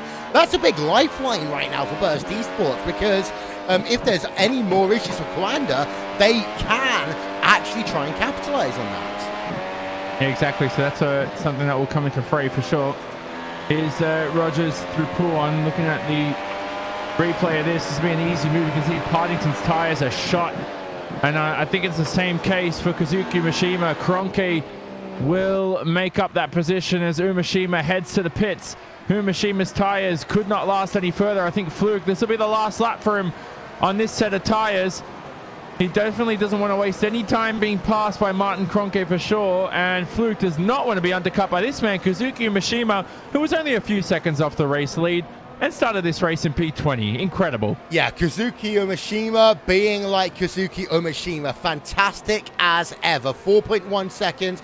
Out and away he will come. Let's turn our attention over to Jamie Fluke right now as he has got himself traffic ahead of him. Actually, no, he's got drivers behind. That's what I actually mean. He's got drivers behind him right now. But for Jamie Fluke, he is really holding on. And Apex Racing UK, Jake, coming into this event, miserable in qualifying apart from one driver. And Fluke has somehow managed to hold that team's performance in this race together single-handedly. Yeah, he has, and it really has been single-handedly because both Berryman and Higeland are out, and you look at Kevin Ellis Jr. in 18th position. That's not been the race that he's quite wanted either. So Jamie Fluke has really turned up, has had a very strong showing, has probably been the best of the one-stoppers here today. And, well, when he dives down onto the lane, he will give back Martin Kroenke the race lead. But what will be very telling is where Jamie Fluke comes out in comparison, because I still put him to gain some time on the fresh tyres. Where he'll pop out, I think he's in a top 5 scrap wheel. It will be very interesting. Jamie Fluke, 20 laps then into a stint, in towards the bus stop chicane. He will come, and he stays out another lap, Johnny. Well, so let's see if Martin should get past for sure. Hopefully he gets it done at least the Kemmel Straight for Fluke's case, because you don't want to lose too much time here. Kroenke will be straight on the traction. Look at the mad scramble of drivers behind in that shot. Jamie Fluke is on the hunt right now. Oh, he's being hunted, excuse me, by the drivers behind. Kroenke up the hill. DRS will be available. Fully deploying ERS. Fluke will just be a sitting duck. Will probably save all his power, although he is full speed right now. This won't be an easy move for Martin. He's going to sail up the inside, and Fluke has to concede. Martin Kroenke moves back to the top of the timing stand. The second driver in line is, third driver in line is Mac Backham. The fourth driver in line is actually, I believe, the driver of Mitchell de Jong. Indeed, yes, he is. As Backham tried to make a bit of a move there over Jamie Fluke in towards Rivage. And he's going to try and do exactly the same again in towards Brewer. Don't do this, Backham! Oh, my word, he managed to make it work, Jake.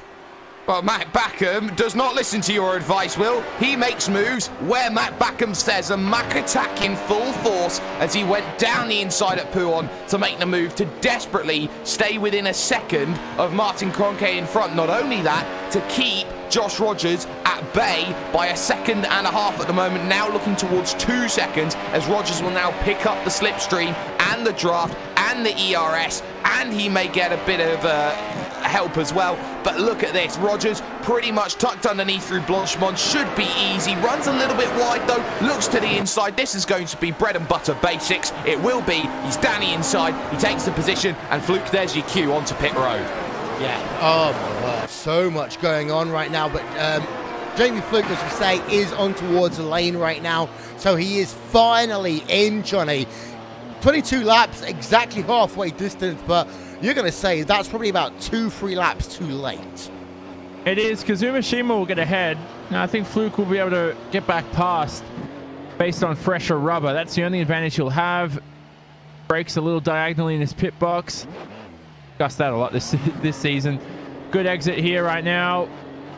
Flicks onto second gear. That's the quickest way out of the pit lane. Some drivers like to flick between second and third. There's Umashima sailing past. So Kazuki Umashima there already ahead. Ricardo Orozco ahead. David Williams is the Coanda driver ahead. But have a look at this. Yao Vaz could make a move here on Jamie Fluke, depending on whether or not he has DRS. It could be an optimistic overtake. Jamie Fluke has DRS to defend as well. No slipstream up ahead, of course. Fluke will remain ahead. And that is Jamie Fluke's race so far on the one stop. Pits at the 50% distance mark, the latest you want to go.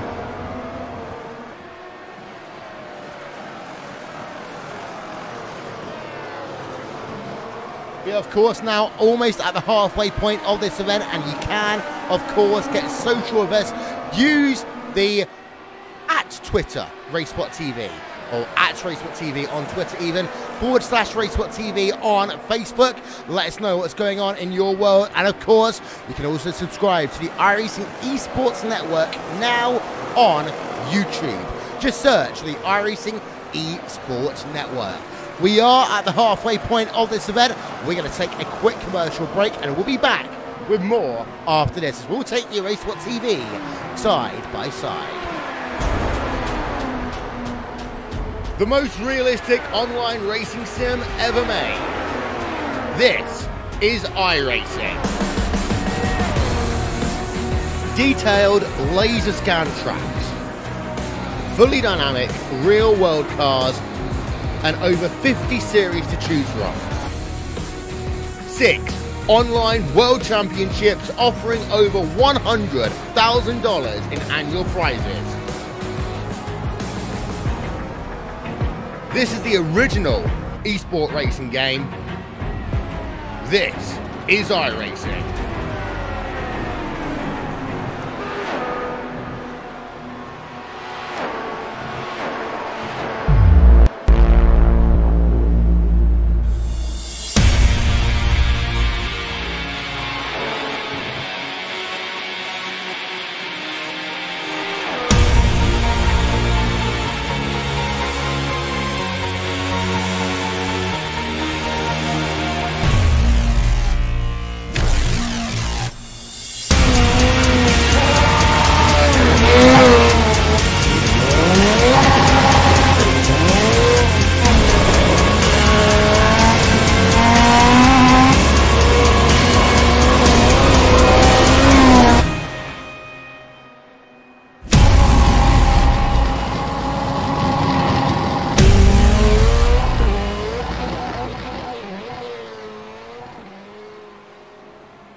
What are you afraid of? Those feelings are made up. For anyone asking who is the best, we putting our hands up.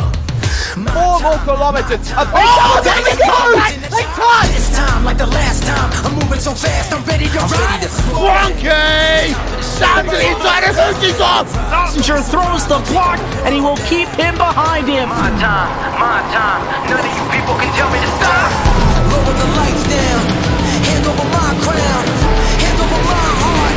I do this for my town, I do this for my crowd. So turn me up real loud. My time.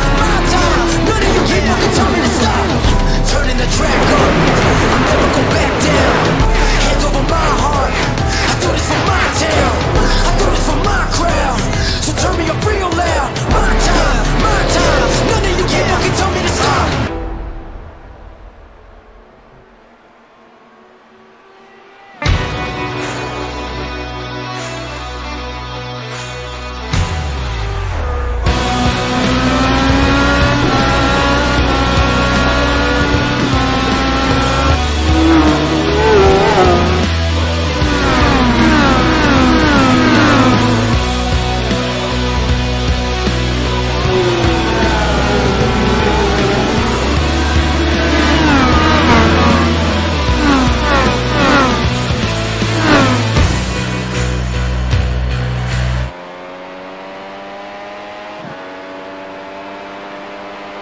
Welcome back, ladies and gentlemen, then to the iRacing World Championship Grand Prix Series.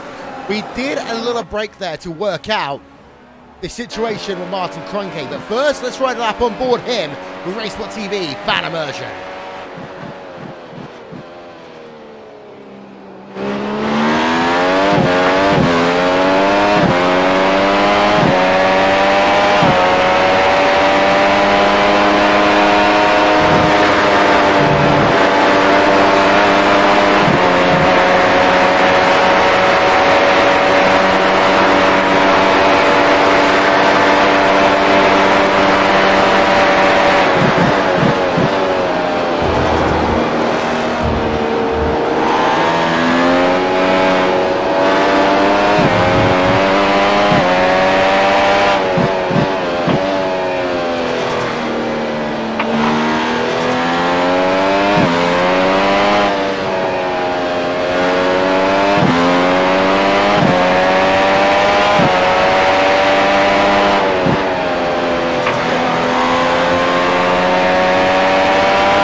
So that is Martin Kroenke. He is leading the way. However, just behind him, we have got ourselves Gregor Hutu, who is running in the 4th position right now. He's got Josh Rogers just ahead. And well, Johnny, Rogers is into, Hutu even, is into DRS range. Yeah, Rogers is trying to maximize the track width. Hutu over the bump, nice and stable there. Not often the case, as we saw with Peter Berryman on lap 5 of this race. Hutu up to almost 350 kilometers an hour. So really tried hard to make the pass here on Josh Rogers. Don't forget, Hutu's only less than 5 seconds away from the race lead, so he certainly has the pace. If he can get past Josh soon enough, he may be trying to reel in the Coanda duo of Kroenke and Backham. And we've got breaking news. We missed it. David Williams is out of this event. And this one looks to be down at Air Rouge as well. Radior up the hill. Oh! Hard into, and that's what we normally expect to see, Johnny. Going into the right-hand side barrier first, then the left-hand side. Williams is out of this event. Common mistake you'll see. A lot of drivers trying to straight line Eau Rouge. It's not easy. There's a bump right there. And they're in the middle of Eau Rouge, and yeah, he could feel it. That's something he felt through the wheel. He tried to just make the slight correction. You can get away with it. And look at that, almost lucky not to get collected by traffic coming through. So lucky it was a sole incident for David Williams, but unlucky because he's out of the race. And you've also noticed that Jensen's made a mistake. Talk us through that. So yeah, Jensen made a mistake all the way back at lap 20. That's what allowed Gregor Hutu through. And that was at Les Combes. Jensen just going deep into the braking zone. Hutu, meanwhile, has closed it down to within about 0.2 of a second here, Jake. On the exit of Las Tours, down the hill they'll come again. This is Hutu's best opportunity to move in towards a podium position. Oh, you bet it is, Will. Look how close he is. Tucked up underneath, up through Eau Rouge. Now Radion, and trying to put that power down, and he does, and he is right in the wheelhouse to make it happen. Rogers, uber defensive early, but look at the overspeed from Gregor Hutu. This is going to be done before they even reach the braking zone, and that is as easy as it happens. Gregor Hutu now up into 3rd position, and crucially, going quicker than Kroenke and Backham in front. This is going to mean that Hutu may just be in the wheelhouse to make something happen here. He's got himself about 18 seconds, Will, if they make a stop. So if Hutu converts to a 1-stop, and as we thought, he was very, very close to doing so, if Hutu can convert to that 1-stop, he's right there. If not, he'll probably be going for the overcut, as he has done so many times this season. We have had our first set of second pit stops get underway, and this is Kevin Ellis Jr., Ilka Happala, and Ricardo Orozco all coming on towards pit road. Johnny, they were early the first time, but they should now be good to go towards the end of the event. Yeah, even lap 27's earlier than my predictions. I did think lap 28 was when the earliest final stop would be for those two-stop runners. So Ellis Jr. going -1 on what I was basing off of that strategy, but I haven't spoken about him much, Kevin Ellis Jr., the past couple of races at least. I think these 1 week practices between events, this is our third race in a back-to-back-to-back. It's really killed some of these drivers. That's why we see some of these shuffled grids, especially at Suzuka, especially around here at Spa. Different drivers fluctuating from position to position. And it's also why, Jake, we're seeing Coanda and Team Redline really dominate in terms of race pace, because yes, a qualifying pace is good. However, when you get into the race itself, it is the long-term established teams who have always found a way and have got the manpower behind the scenes who can make it work. And I'm just having a look at Gregor Hutu, by the way, right now. He is on course, not for third place in this race, but for second place. Now, I've got to just open up the question, is Martin Kroenke's championship winning drive going to be faulted by the fact that Hutu gets enough points to bring it to the last round of the championship? Well, if Gregor Hutu gets 100 points, that could change everything, because Kroenke would lose 20, but I still think that Gregor's too far behind. I would more be concerned of how many points could Hutu take away to allow De Jong a chance, a slim chance at that, at Circuit of the Americas. The answer would be, it would be marginal and probably too close to call at this stage. I think that Gregor Hutu has the ability to change something. If not, maybe even someone like Umashima, who's still ahead of Josh Rogers at this stage, who has just come in for a second stop. Indeed so. So there we are, having a look at Gregor Hutu right now. He is closing down Matt Backham, and well, Johnny, he is closing him down at a rate of knots right now. He's done it by basically 8 tenths of a second over the last 3 laps in this event. The gap is 2.5 right now, but as they head themselves in towards the bus stop chicane, Matt Backham is all of a sudden on alert. Yeah, that's true. So Rogers now has already undercut Gregor Hutu, but Gregor's stretching out the stint. And don't forget, after he passed Josh Rogers, he would be in ERS saving mode. So that's why his lap times, after he passed Rogers, he's lost about 3 tenths a lap, because, you know, there's no DRS anymore. There's no more full ERS deployment. He just has to save a bit of energy for now. Go on to the attack to Matt Backham. Do use all the energy on this in-lap and out-lap. Matt Backham could be kept honest here. They have to keep an eye on Josh Rogers, so we'll see. Hutu still on board of him. Let's have a look at the trachometer then as he comes past towards the end of the straight. And he's gaining there, Johnny. He's saving a little bit. Yeah. But he's also 15 kilometers an hour faster when he's in the draft. So that shows the performance difference in the low downforce setup compared to the medium to high. Yeah, exactly. You're right. So the low downforce setup there for Hutu working really well. We see drivers in the pit lane here. Some Orion race team cars, the likes of Dion Vergis, always iconic Dion Vergis with his orange livery and helmet, the orange number. But as we said for Hutu, like at the end of the straight, 336, you saw the number dip during the braking zone. So he let go of the ERS button. I think he'd be fine now. You just need maybe a lap to go back to normal conditions. That's all you need. You don't need to be saving for too many laps, but he definitely is quicker towards the end of stints, and we saw this well. We saw this at Suzuka. We saw this at the Nürburgring the round before, where he ended up winning the race. He is very quick when the Pirelli rubber comes down to the final stages of its life. He manages this tire and this tire set really well. Okay, gap between Hutu and Kroenke is 4.3 seconds. Jake, is that a gap that Hutu can close? Yes, I think it would be. It would need a lot of help, but I think it's something that would. In comes Matt Backham, though, to do a second stop. Crucially, Kroenke is staying out. The reason why is that he needs to cover Mac. Not only Mac, he's got to cover Gregor as well in this situation, and Kroenke knows it. He knows he needs a victory. He does not know when he needs to come on the lane, but crucially, the points gap as things stands between Hutu and Kroenke. If Hutu finishes first, Kroenke second, 110 points, not enough for the championship to stay alive for Gregor. Yeah, so long as Martin Kroenke finishes in second place, we are predicting, and we say predicting because of the fact that we have got to wait for the official results to come through, that Martin Kroenke will be champion. Who said ooh? Oh, sorry, no. Josh Rogers, I was speaking about him possibly undercutting Mac Backham. Rogers could find himself ahead here, and this will be a for effective P2. Good overtake for Rogers here. Look at Backham though, traffic up ahead. That's his teammate trying to aid him with some slipstream, but Rogers in P2 in the braking zone. It all works out well with the undercut here for Josh Rogers. Fantastic there by Josh Rogers and Burst Esports. They managed to keep this one going over the course of the event. And let's have a look again at the replay on board. Johnny, talk us through it. Rogers now up the hill. Remember, he's got momentum. His tyres up to temperature. And, of course, as well, the interesting point here, Matt Backham, look at that, doesn't flick on DRS. His teammate aided him there and gave him some DRS. So I don't know if Mac pressed the button a bit too early before the zone and didn't know that was on. But you'd see your cockpit. There should be 4 lights on the left-hand side, 4 green lights.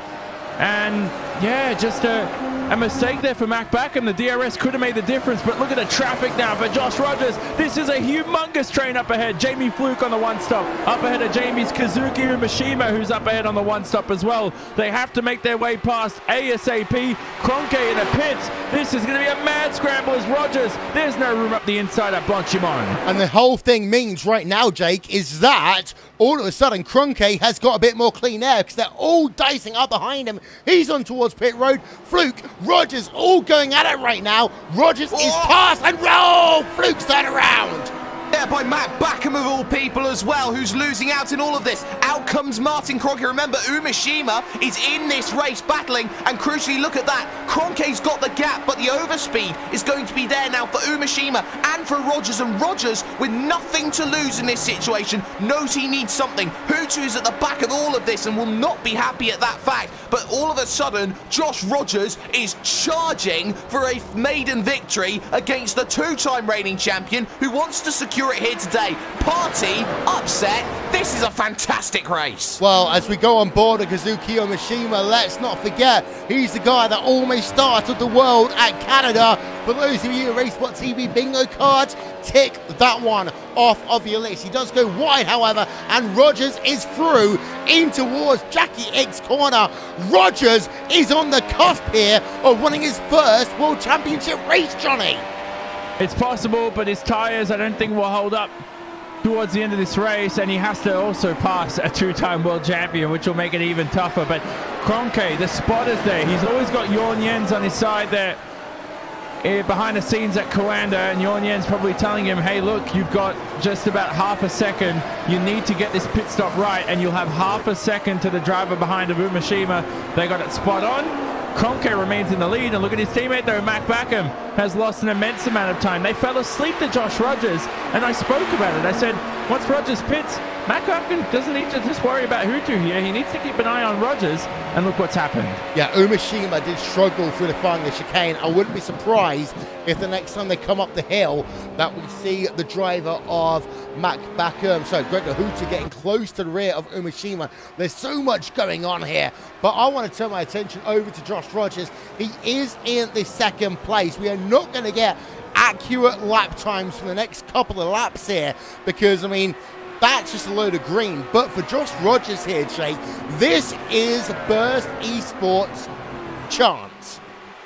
It is their chance, and it would be such a huge chance at that as well, and they know how much they want it, but I wonder if they can do anything about Kroenke. I'm not sure. It has been a fantastic and mature drive, I think, from Josh Rogers. He's known when to push the boat out, and he's pushed that boat out, and he's caught so much salmon that he might as well be feeding however many people when he gets back to the shoreline. But for Rogers, he knows he's not over yet. He's got Matt Backham, who's also on fresher tyres behind by 1 lap, but crucially, how much damage after the contact with Jamie Fluke, who will not be happy about it? The answer is there is some on the front. There is indeed. My word, what have we got here, Johnny, for the final part of this motor race? Because Martin Kroenke, to win the championship, now basically needs to hold off a charging upcomer in Josh Rogers. You cannot write a better picture in the iRacing World Championship Grand Prix Series. This is intense right now. This is an intense finish. I just can't believe it. And I just really wish Mitchell de Jong was in the fray. Who knows what would have happened here right now? Who knows where de Jong would fit into this race? Would he be leading? You know, if he had, you know, we know we didn't get qualifying right, but who knows how the start went. So, oh, wow. Just, yeah, what a great day. Well, this has been a phenomenal season, I have to say. And so far, it continues again today, even if the championship might be wrapped up at the end of the day. So, Josh Rogers comes past start-finish line 1.6 seconds back. Let's have a look at the lap gaps. Last time by, Jake, he was 18 one-thousandths of a second back. Rogers, if he's going to try and go for the lead, needs to basically gain about 0.2 of a second lap. The only issue is there's a Jaws behind. That Jaws is Matt Backham, and yes, I'm continuing your fishing references. Yes, and that certain Jaws has some teeth that are very, very sharp and took 1/10 of a second chunk out of Josh Rogers, and he knows it. Rogers may have to defend. Mack is on full attack. He wanted to prove that he was the fastest. He almost had the chance earlier on in this race. I think Mack has been the fastest one today out of anybody. He just hasn't had the platform to show it. I do want to look behind though, Will, because Marcus Jensen is now attacking Kazuki Umeshima for 5th position. This one should be easy, but Mitchell de Jong is not being a help for Jensen at the moment. Yes, and also for Marcus Jensen, he's just got to think about the big picture as well in terms of that eSports car. I'm going to talk about this more in the next race, about what the drivers who get finishes in the top 10 actually receive in terms of the championship positions and prizes. But Jensen, I mean, Umeshima, he's kind of doing that falling off the cliff phase right now, Johnny. Yeah, that's true. That is very true. Tyres, not at their best. Is Jensen right now trying to make his way past Umeshima, like we said. Umeshima, I really thought the one stop would work, but no, as Jensen goes off the racetrack, that'll happen at Blanchimont. No way past here, up the inside. Umeshima had such a substantial race. For those who might be just tuning in, he did start this race from P20. So to almost lead a lap in this race is just remarkable. Here's Jensen up the inside. He's going to brake very deep through this corner. Opens up the line. Should have better traction than Umeshima. Just a bit gentle on the throttle, Marcus Jensen, this time round. Jensen down the hill. Let's stay on board of him. Let's put up the speedometer as well. Look, listen to you. It's in kilometers an hour now. Be happy as they head themselves down the Camel straightaway towards... Oh, that's going to be easy. Too easy, Johnny, in towards Lecombe. Yeah, plenty of speed. Saved all his power up to make one easy pass there on Umeshima. And you use that sort of what you have in IndyCar, like a push to pass. You sort of have a manual ERS deployment button here. I don't think any of these drivers will be using the automatic deployment. And even if you do use the automatic deployment, you still have a manual override. So there's plenty of options available to the drivers out here today. But great setup today by Burst Esport, and great driver talent makes for a great combination. You can see Rogers less than 2 seconds off a possible race win. Marcus Jensen's been strong all day as well. This has been such a great team. Looking forward to how these guys grow and prosper in the future. Yeah, so of course you have still got the Petit Le Mans going on here on the iRacing Esports Network. Let's try to check in with Paul Smith and Bo Albert as they continue their coverage here on the iRacing Esports Network as well. We saw that earlier in the race as well, that like when the Audi touches the grass, it's just gone completely, and there is no coming back from it. He's fell victim to that. Unfortunately for him, a concrete wall was right there to meet him at the end of it. Geodesic Racing, David Weiss has been on pit road, back up and running now. So that was from 5th place for Geodesic, and they're going to come out just behind that Wyvern Racing car. Nick Rowland now behind the wheel. So Cy Andrews handed over the reins to Nick Rowland there. Good friend Nick Rowland has been involved with RaceSpotTV in the past. So always good to see him racing there. Still battling going on in your GTEs as Redface and Simatop from Prototypes. They were both battling on track. They're both out onto pit road at the same time. So it's going to be a battle of the pit crews and a battle of pit stops. But at the moment, you're looking at that GTE battle, and well, Christmas Mavano just losing out a little bit because of lap traffic. Race clutch and Eric Andre, your race leader, onto pit road as well here. And I'm delighted to say welcome to the commentary box, Corey Ott. Welcome along. Hello. Coming to help guys today, but looks like we've had an interesting race so far. Yeah, absolutely. I mean, you've been actually driving so far today. Just what's been your feelings of how this race and how this track has been producing the racing for you? Oh well, for us, we've sadly fell victim to traffic at all at the moment. And Redface comes out with GD3 just nearly cutting him off, but yeah, we fell victim to either wrong decisions by traffic or by ourselves, and yeah, sadly I had to end my second stint very early. But no, the racing's been very well actually. It's as the race progresses and with the way the track is, it's producing sort of one-line racing around most of the circuit, except for the back straight, and also turn 10 is actually a really good spot to get passes done, whether it be your own class or lapping other cars. So at the moment, I think the racing's a bit, a little bit stale, possibly due to the fact that, everyone's trying to get their grip in before possibly the mad rush between hours 8 and 10. Absolutely. Well, we've just seen Fabrice Cornelis now coming onto pit road from the race lead. He inherited the race lead when an Eric Andre came on pit road. So we'll see. Well, he does a better job of reaching his pit box this time, and he'll be getting fuel and tyres. I expect him to stay in that car as well. So there's going to be no driver change for Fabrice here, and we'll keep an eye. Where is an Eric Andre? He's coming just around that final corner now. And Fabrice waiting for that fuel, waiting for it to get in and then to pull away. It's a pretty much similar pit stop time between the two of them. Fabrice just pulling away now from his pit stall. Out he comes, and he's going to be around 2.5 seconds behind an Eric Andre. So he's caught up about a second overall in that pit stop phase because of his in-lap compared to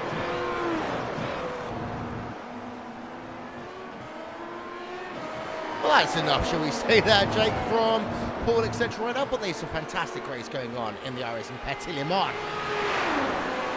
There is a fantastic race going on, Will, but we've just seen the move happen. Josh Rogers has lost the position to Matt Backham. It was a fantastic move around the outside at Les Coon, and it was one where Rogers was always fighting against the grip, didn't have enough to hold it on the second part of the apex, and as such, Backham now into second, which gives Kroenke a nice Backham-shaped blanket for his championship. Yeah, and that essentially will mean that we are going to predict at the end of this event that Martin Kroenke will win his third iRacing World Championship. And well, winning 3 in a row as well, Jake, and of course winning 1 is special. Hugo Ruiz did that back in 2011. But in terms of what happened since, it was dominance from Gregor Hooter in 2012, 13, 14, 15. And then all of a sudden, and we saw the signs, actually, let's say that, in 2015, of Martin Kroenke getting there, because the year before, he beat Gregor Hooter in a league race in what I call his best performance of all time. 2015, he was the best driver in the last third of the series. 2016, he was great, won the championship. 2017, unstoppable. And 2018, I mean, he's not had the dominance of last year, but he's still been pretty darn good. Well, no, he hasn't had the dominance, and I definitely think that it has been a much tougher season because more names have come up to the fold. Hutu has returned. We've seen Mitchell de Jong put a full season's worth of effort in and push him to the brink. But I think that what Martin Kroenke has proven is that, okay, form isn't something that's permanent, isn't something that stays. Class, though, is permanent, and Martin Kroenke right now in that McLaren MP430 is world-class and unstoppable. Here's Gregor Hootu, though. He wants a podium out of this. Rogers is starting to fade on the tyres, and here comes the 5-time champion looking to school the young whippersnapper. Yeah, and Johnny, as they head themselves down the hill once again, Gregor Hootu is looking unstoppable right now. Hootu looking for a podium up the hill, and Rogers will not be able to defend. Yeah, Hutu will save up all his DRS for sure here. He'll have a big flap of DRS to open. There he is. Rogers on the defensive, but Hutu, 354 kilometers an hour, and the Team Redline driver should hopefully find his way into the podium spots. He has to battle around the outside of Josh Rogers, but the sitting duck is the Australian, and he falls down to P4 at the end of it. But you cannot take anything away from Josh Rogers. He done a fantastic race today. As past Gerkes and Kazuki Umeshima just swapped positions as well. But I want to focus here on the driver of Josh Rogers for a moment here, Johnny, because, I mean, he's done a fantastic season. We've got one more round to go. But Rogers is, in my opinion, the standout driver of the season. Simple as that. He's one of, I mean, everyone's going to be different of opinion for sure. And a champion, of course, will always have to win that. But we've seen better from Martin Kroenke, ironically. He's going to win a championship. And this isn't the best Martin Kroenke we've seen. So, yeah, I mean, Rogers has been quick out there. I don't want to take anything away from Peter Berryman, who's been strong. Kevin Ellis Jr., who has just been on a run of bad form lately. You know, Kevin Ellis Jr. is 6th in the championship. Yeah, he's been insanely quick. He's ahead of Josh Rogers too. So there's a lot of drivers you can say in that fray. Josh Rogers has been so impressive. I have to say, going back to the race now. So Hutu has a shot here at possibly P2 on Mac Backham. Possibly race victory on Kroenke. It'd be very optimistic, but you know, we never know. There's only a few laps remaining in this event. Where's the car is done to when you need it? I don't know. Possibly, maybe he's watching from the stands at Lake Com. We'll see if iRacing's put his little model there somewhere in the crowd. Gap between Gregor Hutu and Martin Kroenke is 2.9 seconds. Jake, we have got ourselves 5 laps to go. Can Hutu do it? Well, Kroenke 1 second slower last time by. There was a mistake from the two-time world champion. Nerves maybe starting to get to the German, so Hutu may want to spoil a party. Mac will have to act as rear gunner. I don't think he'll take this one away from Martin, but this is something that Gregor wants to do. Ever since the torch was passed at Silverstone, when he ran out of fuel 2 seasons ago and the championship went to Martin for the first time, he has had second helpings ever since. Gregor wants to prove he is more than just that he can battle it out and make it happen. Where better than to try and prolong a championship on race further? Well, and what that will need is for Hutu to win this motor race.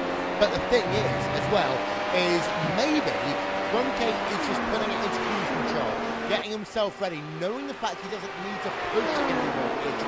And that is the mark of a true champion, because it doesn't matter what you do in terms of fastest laps. It's a case of, do you finish first and you finish it cleanly? Yes, Kroenke's last lap times have not been good. I mean, let's have a look at these right now on the screen. Last time by, he was a second slower. This time by, 6 tenths slower. And when you talk about the back marker and the kind of like holding pen of Matt Backham, that will be really important in the last 4 laps of this event. I can't see why Martin would be any slower. Look at the gaps there. 9 tenths, 6 tenths compared to Mac Backham and P2, but unless he's just tried to save the tires or get some power back in the ERS, I can't see any other reason why he'd lose time. There were no evident mistakes. Looking back behind the scenes, watching Kroenke's last lap, no traffic as well. Maybe he's possibly helping Mac Backham with some defensive driving here, maybe giving him DRS, but at the same time, Mac will have some dirty air at the same time. So who knows what's going to happen here towards the end of this race. I was going to say, bring him within 1 second, Johnny. You give the opportunity for Matt Backham to get that DRS, and all of a sudden, that might help Backham stave off Gregor Hutu a little bit. Yeah, the DRS, exactly. I mean, it will help you maybe a few tenths per lap, 3 or 4 tenths on each straight, but towards the end of this event now, I mean, there's only a few laps remaining. You won't need to worry about saving ERS. You'll be trying to drain the battery back down to 0%. So, yeah, I don't know what's going on, but definitely some Coanda teamwork going on for sure, it seems like it. Jake, if I had to say, have I ever indeed, in this event again, I'm probably going to have to quit commentary. So, what's your thoughts right now? Well, this could be one of the biggest double-edged swords for Martin Kroenke if this is a DRS stave barrier, because Mac Backham said, with about 4 rounds to go, I want a victory. I don't care about these guys. I want a victory. I wonder whether Mac would disobey quote-unquote team orders to go and get his victory and take it away. Now Gregor Hutu is within 1 second of Mac Backham. Backham was just on the cusp of DRS. Hutu's coming here. Hutu could do the Jensen Button Canada 2011, take them both with a few laps to go. Well, I mean, I'm not going to say that Mac Backham isn't going to be a Pironi Mountains to San Marino by any stretch of the imagination. This is not the time to go and get a race victory if you're a Anderson Sports, because, you know, Kroenke needs this for a championship. But Hutu, he is hanging on here, Johnny, and this is Hutu's fighting spirit. He is going to go out with a bang with less than 5 laps to go in this event. Well, we saw on his steering wheel there on the onboard shot, 4 green lights on, DRS engaged. He is in DRS zone of the Dutch driver, Mac Backham, up ahead. So we could see a move here by Gregor Hutu, the 5-time world champion. He's still got it. He definitely does. Don't forget the Nürburgring a couple of weeks ago. We could see another Gregor Hutu victory here, but of course, we mustn't forget Martin Kroenke, in the meantime, regardless of where he finishes in this top 3, is on a pursuit towards the 3rd championship, Will. But don't forget as well here, Johnny, it's one thing passing Mac Backham, it's another thing getting past Mac Backham and Martin Kroenke in 3 laps. Yeah, exactly. So you'd be counting on not only mistakes, but hopefully trying to get past them on straights. You don't want to be going through side by side through a corner sequence like this at Blanchimont. Here's that difficult section where, unless you do something shady and turn off shadows or everything, it's almost impossible to see a brake marker through the final corner. Here they go across the main straight. DRS flap open for Gregor Hutu, the Finnish driver. Etches closer here on the exit of La Source, hopefully 1.4 seconds across the finish line, separating your top 3. Well, okay, Jack, I want to talk to you about the history between Backham and Hutu as they come down with less than 3 laps to go right now. The gap is less than half a second. Backham is going to race Hutu. That means they might go side by side for 3 or 4 corners. That is all that Martin Kroenke needs. It's all Martin Kroenke needs. You're absolutely right. You look back to Indianapolis last year, the contact which gave Mac Backham a 1-race suspension.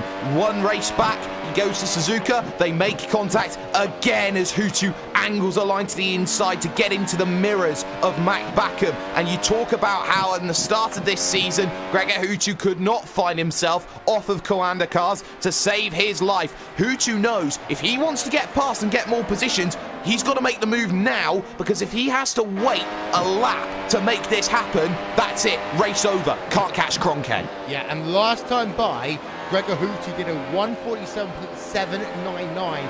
That was only 4 tenths slower than his fastest lap of the race so far. Through Fogna, they come towards 701, 702 for the 3rd to last time here, Johnny.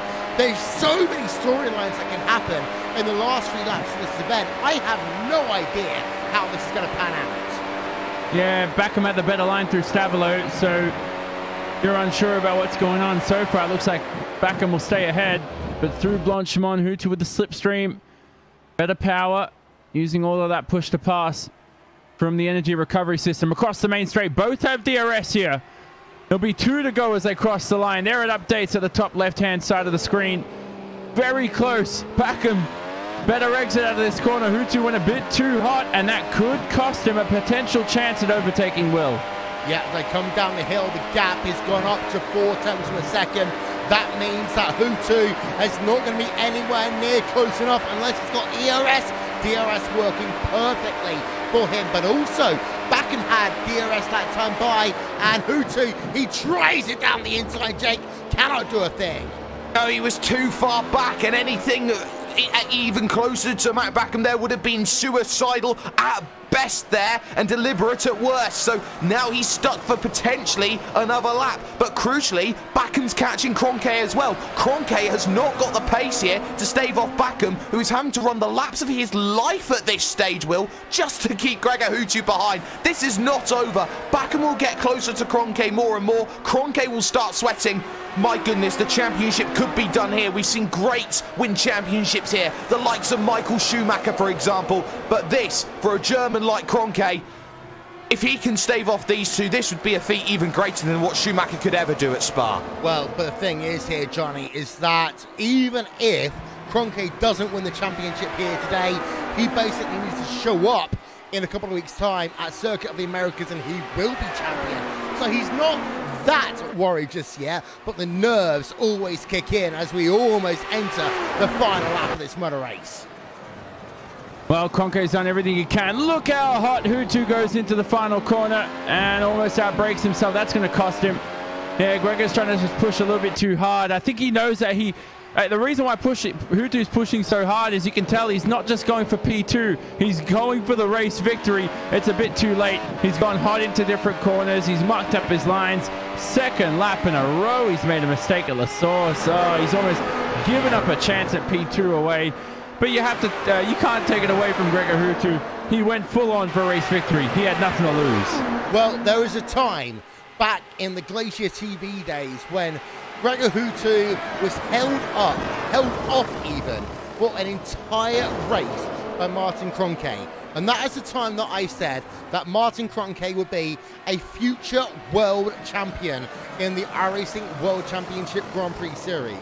Ever since then, Martin Kroenke has continued to grow. And I will say, the one thing that really changed him was when they moved from 3AD Gaming to Koala Sim Sports Unmasked. Because ever since then, Martin Kroenke has been one of the most successful drivers in one team. He's not won every single event this year. He's struggled at times and he's had to resist competition as Gregor Hutu tries desperation mode now for Hutu as he tries to close up to Matt Backham in the final couple of corners of this event. Matt Backham himself has had a fantastic season. He has done everything he could have done to try and get himself into the championship picture. But 2018 has not been his year. 2018 has not been Gregor Hutu's year. Despite it being the last chance for, oh my word, have we just seen Matt Backham overtake Martin Kroenke on the final lap of the motor race? We have! Matt Backham takes the victory, Hutu second, Gregor Hutu in second place. What have we just seen? Martin Kroenke in third, and the title will go down to COTA. My word! It's Silverstone all over again. We're doing it. We're getting ready to crown a champion. And all of a sudden, Martin Kroenke, does he run out of fuel? I don't know here. We're going to have another look. I do not know what I have just seen. Silverstone a couple of years ago was the craziest finish I've ever seen to a World Championship Series race until today. And I'm just having a look. He doesn't... what did Martin Kroenke even do there, Jake? I think he was out. I honestly think he was out. I haven't seen anything like this before. He was struggling to get the power on. I don't think he was out. Maybe he was wanting to give Matt Backham the victory because he was quicker, because he still had the championship. Oh my goodness, Martin.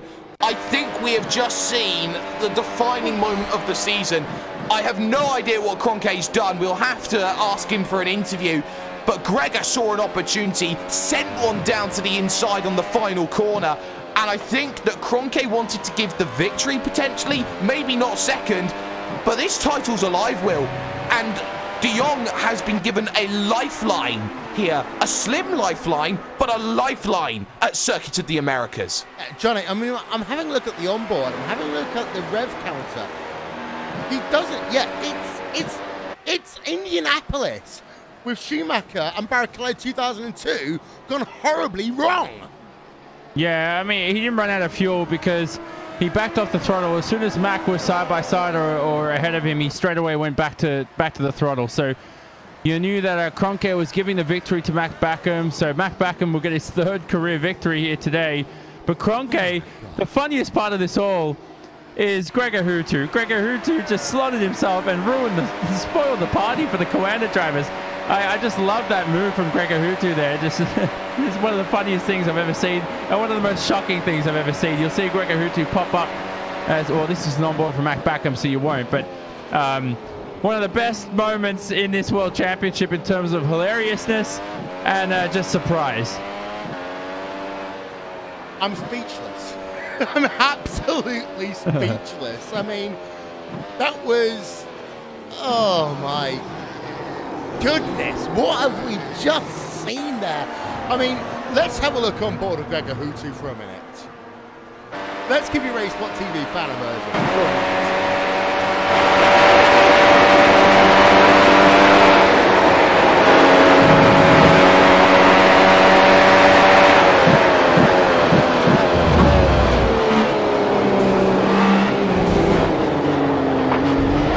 Okay, so having had a look at it again, I mean, Johnny, in my opinion, it's almost as if that Kroenke is going so slowly through the corner that the only way Gregor Hutu can make the corner would be to overtake him. Yeah, that's exactly right. I mean, Hutu saw the opportunity. I think he knew that Kroenke was slow, so Hutu said, you know what? I'm not really going to set myself up for this final chicane. I'm going to go deep into the apex and just park it on there, park it right on the apex there. And Kroenke caught unaware. They made contact as well. I definitely know that Kroenke would have been surprised by that. But let's forget about that story. Martin Kroenke, third championship, right? Is it confirmed yet? I mean, come on. It's not. It's not confirmed yet, is it? Because this might go down to Kota. I think with the drop rounds as well, it should certainly be. Looking at the points advantage right now, I think it was around about 40, 45 at that stage. The advantage Kroenke could have gained with a race victory. He's lost 30 points now, so we'll see what happens when the final points are calculated, which takes some time. Well, and as the gap far is as 100 coming into it, it's just over 100 coming into this event. Jake, go ahead. I think that Hutu's in this. Hutu's not in this because he was 130 back. He had a drop week of 0. So did Kroenke. I think that Hutu's just out, but it's 90 points now to Mitchell de Jong after all of this. De Jong's got a chance. It's a slim chance, and he will be relying on people like Graham Carroll, people like, say... not Ricardo Orozco, Diogo Oliveira. He's relying on every driver who has ever turned up for a race or has a license to turn up to have a shot at championship glory. So thanks, Martin. We can't crown you champion. Thanks for ruining the last minute of what I did in that broadcast. I mean, Johnny, have you ever seen a race like that in the World Championship Series? Now, let's be honest. Let's be frank here. I've never seen an ending like that.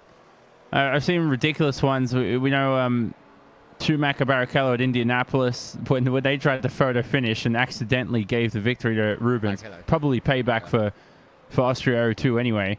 But that's Formula One. The last time I saw such a chaotic ending was, of course, Silverstone in this series back in 2016.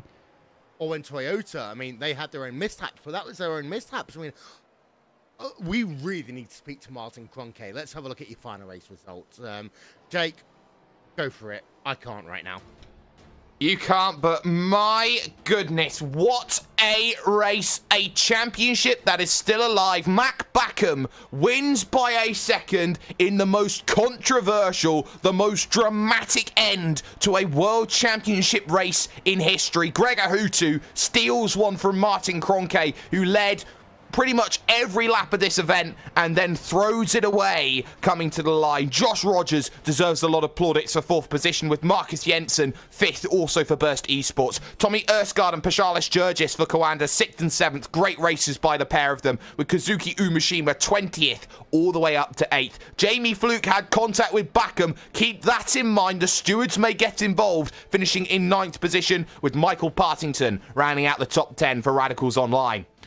Yao Vaz and Ilka Harpala are 11th and 12th for the Orion race team. Quiet races for the pair of them. Ricardo Orozco finishes 13th, Paul Ilbrink 14th, and Dion Verges in 15th position. It would be 16th for Kevin Ellis Jr. and 17th for Davide de Corps, the last man on the leading lap. But crucially, Mitchell de Jong's 18th place, after qualifying in 6th position, after having technical difficulties right at the start of the event. The championship is alive, but is by the slimmest thread possible. Mo Garfilio failed to finish 8 laps down, as did David Williams, a big incident at Radion. Antoine Higeland retired the car. Berryman had his own incidents, and then the 2 race clutch cars struggling on lap number 1, Balazs Remenick and Stephen Michaels. Will, I have never seen anything like this, and I don't think we will ever see anything like this ever again. I need a commercial. Back in a minute, guys.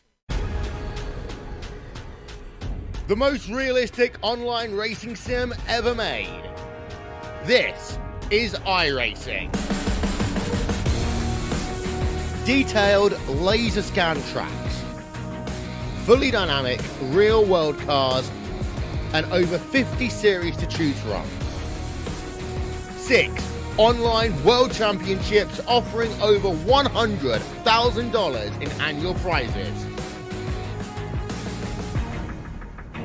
This is the original esport racing game. This is iRacing.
So what are you afraid of? Those feelings are made up. For anyone asking who is the best, we putting our hands up. 4 more kilometers. Oh, there we go! This time, like the last time, I'm moving so fast, I'm ready to ride. Frankie! Down to the inside of Hoosie's off! Passenger throws the block, and he will keep him behind him. My time. None of you people can tell me to stop. Lower the lights down, hand over my crown, hand over my heart. I do this for my town, I do this for my crowd. So turn me up real loud. My time. None of you people can tell me to stop. Turning the track up, I'll never go back down. Hand over my heart, I do this for my town, I do this for my crowd. So turn me up real loud. My time. None of you people can tell me to stop.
Well, boy, that was interesting, wasn't it? The last lap of the race, you saw almost the top three change positions entirely.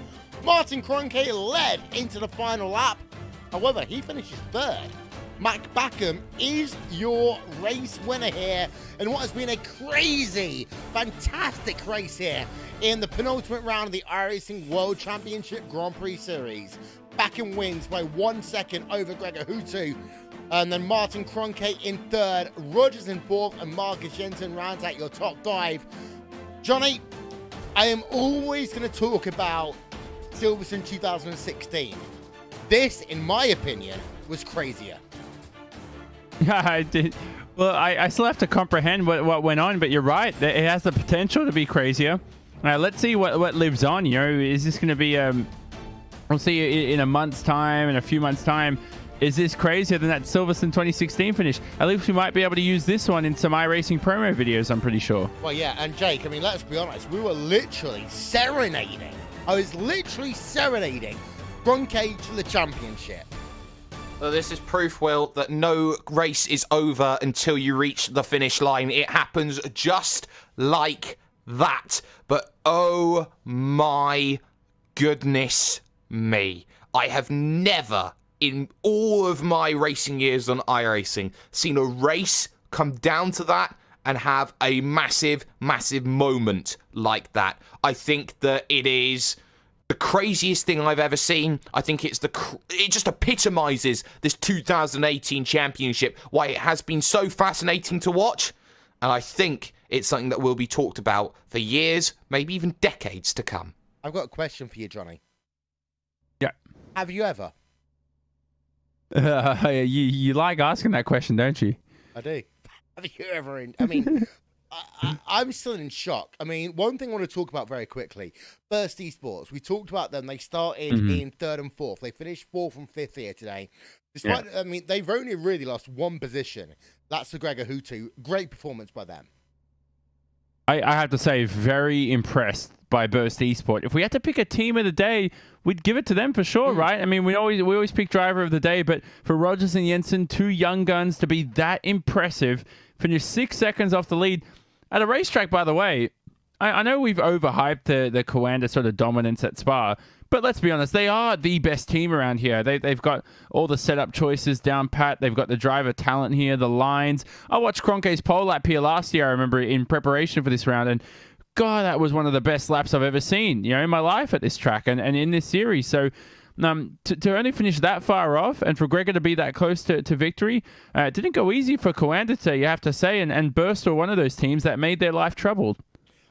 Jake, Race Clutch, however, they have had a weekend to forget. In terms of this race, however, they've been doing pretty stonkingly well in terms of the Petit Le Mans. They are. I think that the team had bigger focus on Petit Le Mans because of just how well they've been doing in pre-qualification now into the race. I think that they are developing for this World Championship. I think it's been a tough run.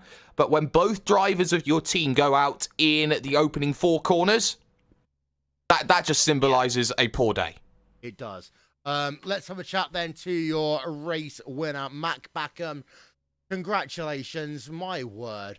What a crazy, crazy end, that motor race. Oh yeah, well, the entire race was crazy. Everyone was so fast today, and I'm close to dead right now. So, can you talk us through that final lap to start off? Did you know that Kroenke was short on fuel, giving you the position, holding up Hutu, any of the above, whatever? Yeah, at the final stint, I mean, I figured Martin would be a bit faster because he pitted a lap later, and then when I saw that it was gaining time on him, I asked Philip what was going on, and he said Martin was short on fuel. So then I caught up quite a bit, which really helped me in the end, because a few times Gregor was close to me. I could use my DRS kind of that I had on Martin then to defend, which otherwise would maybe not have happened. So yeah, it all really worked in my favor. And the race itself as well. I mean, you were the second best kind of sim sports driver today. You were ahead of Mitchell de Jong. Mitchell just said quite publicly that this was his one and only chance to get himself a championship. And I'm going to think already to 2019. Your performance here today, winning the race, winning 3 races in 2018, even though you can't get the championship now, Is 19 championship what you're looking for?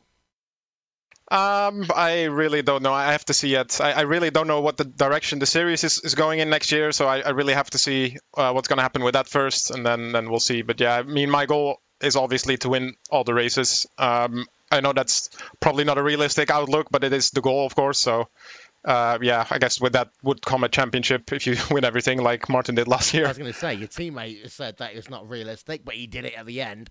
But heading into the final race at COTA, I want to talk about team dynamics here at Kiwana Sim Sports, because right now there is a gap between Kroenke and De Jong. De Jong, of course, is going to be in ultra-offensive mode. Kroenke might be in a more of a defensive mode. How does it work for the rest of the Kiwana Sim Sports drivers in terms of interfering in the battle that's going on out front? Well, I think we all just drive our own race, and that's what Philip as well told me before the race here. You should just drive your own race, and of course you always take it a bit easy. You know, I'm not going to go side by side through a Rouge with Martin or Mitchell or something, but other than that, you always just try to do your own race and then see where you end up. And about COTA, yeah, COTA is my favorite track by far, so I'm really looking forward to the 2 weeks I have to practice it. You did, however, go around the outside of someone at Pool, so you know. I don't remember. Who was that? I can't remember myself, but I remember you did something crazy in this race. Josh Rogers. Josh Rogers, that's the one. All right, well, I guess if you guys remember it, it was pretty good. I forgot all about it, actually. But before I let you go, who do you want to give a shout-out to from Kiwana Sim Sports? Obviously, Philip and Jörn for spotting, and everyone else in the team for helping prepare this round. I think, again, like Suzuka, we had really good prep as a team this round. It was really good with all the drivers and also our partners. So that's Virtual Racing School, Oezingveld, SimQuip, VTech, JRT, Under Design, and thank you guys for the broadcast. Well, thank you very much, Matt Backham, your victor here today. And well, Johnny, is he a 2019 championship contender?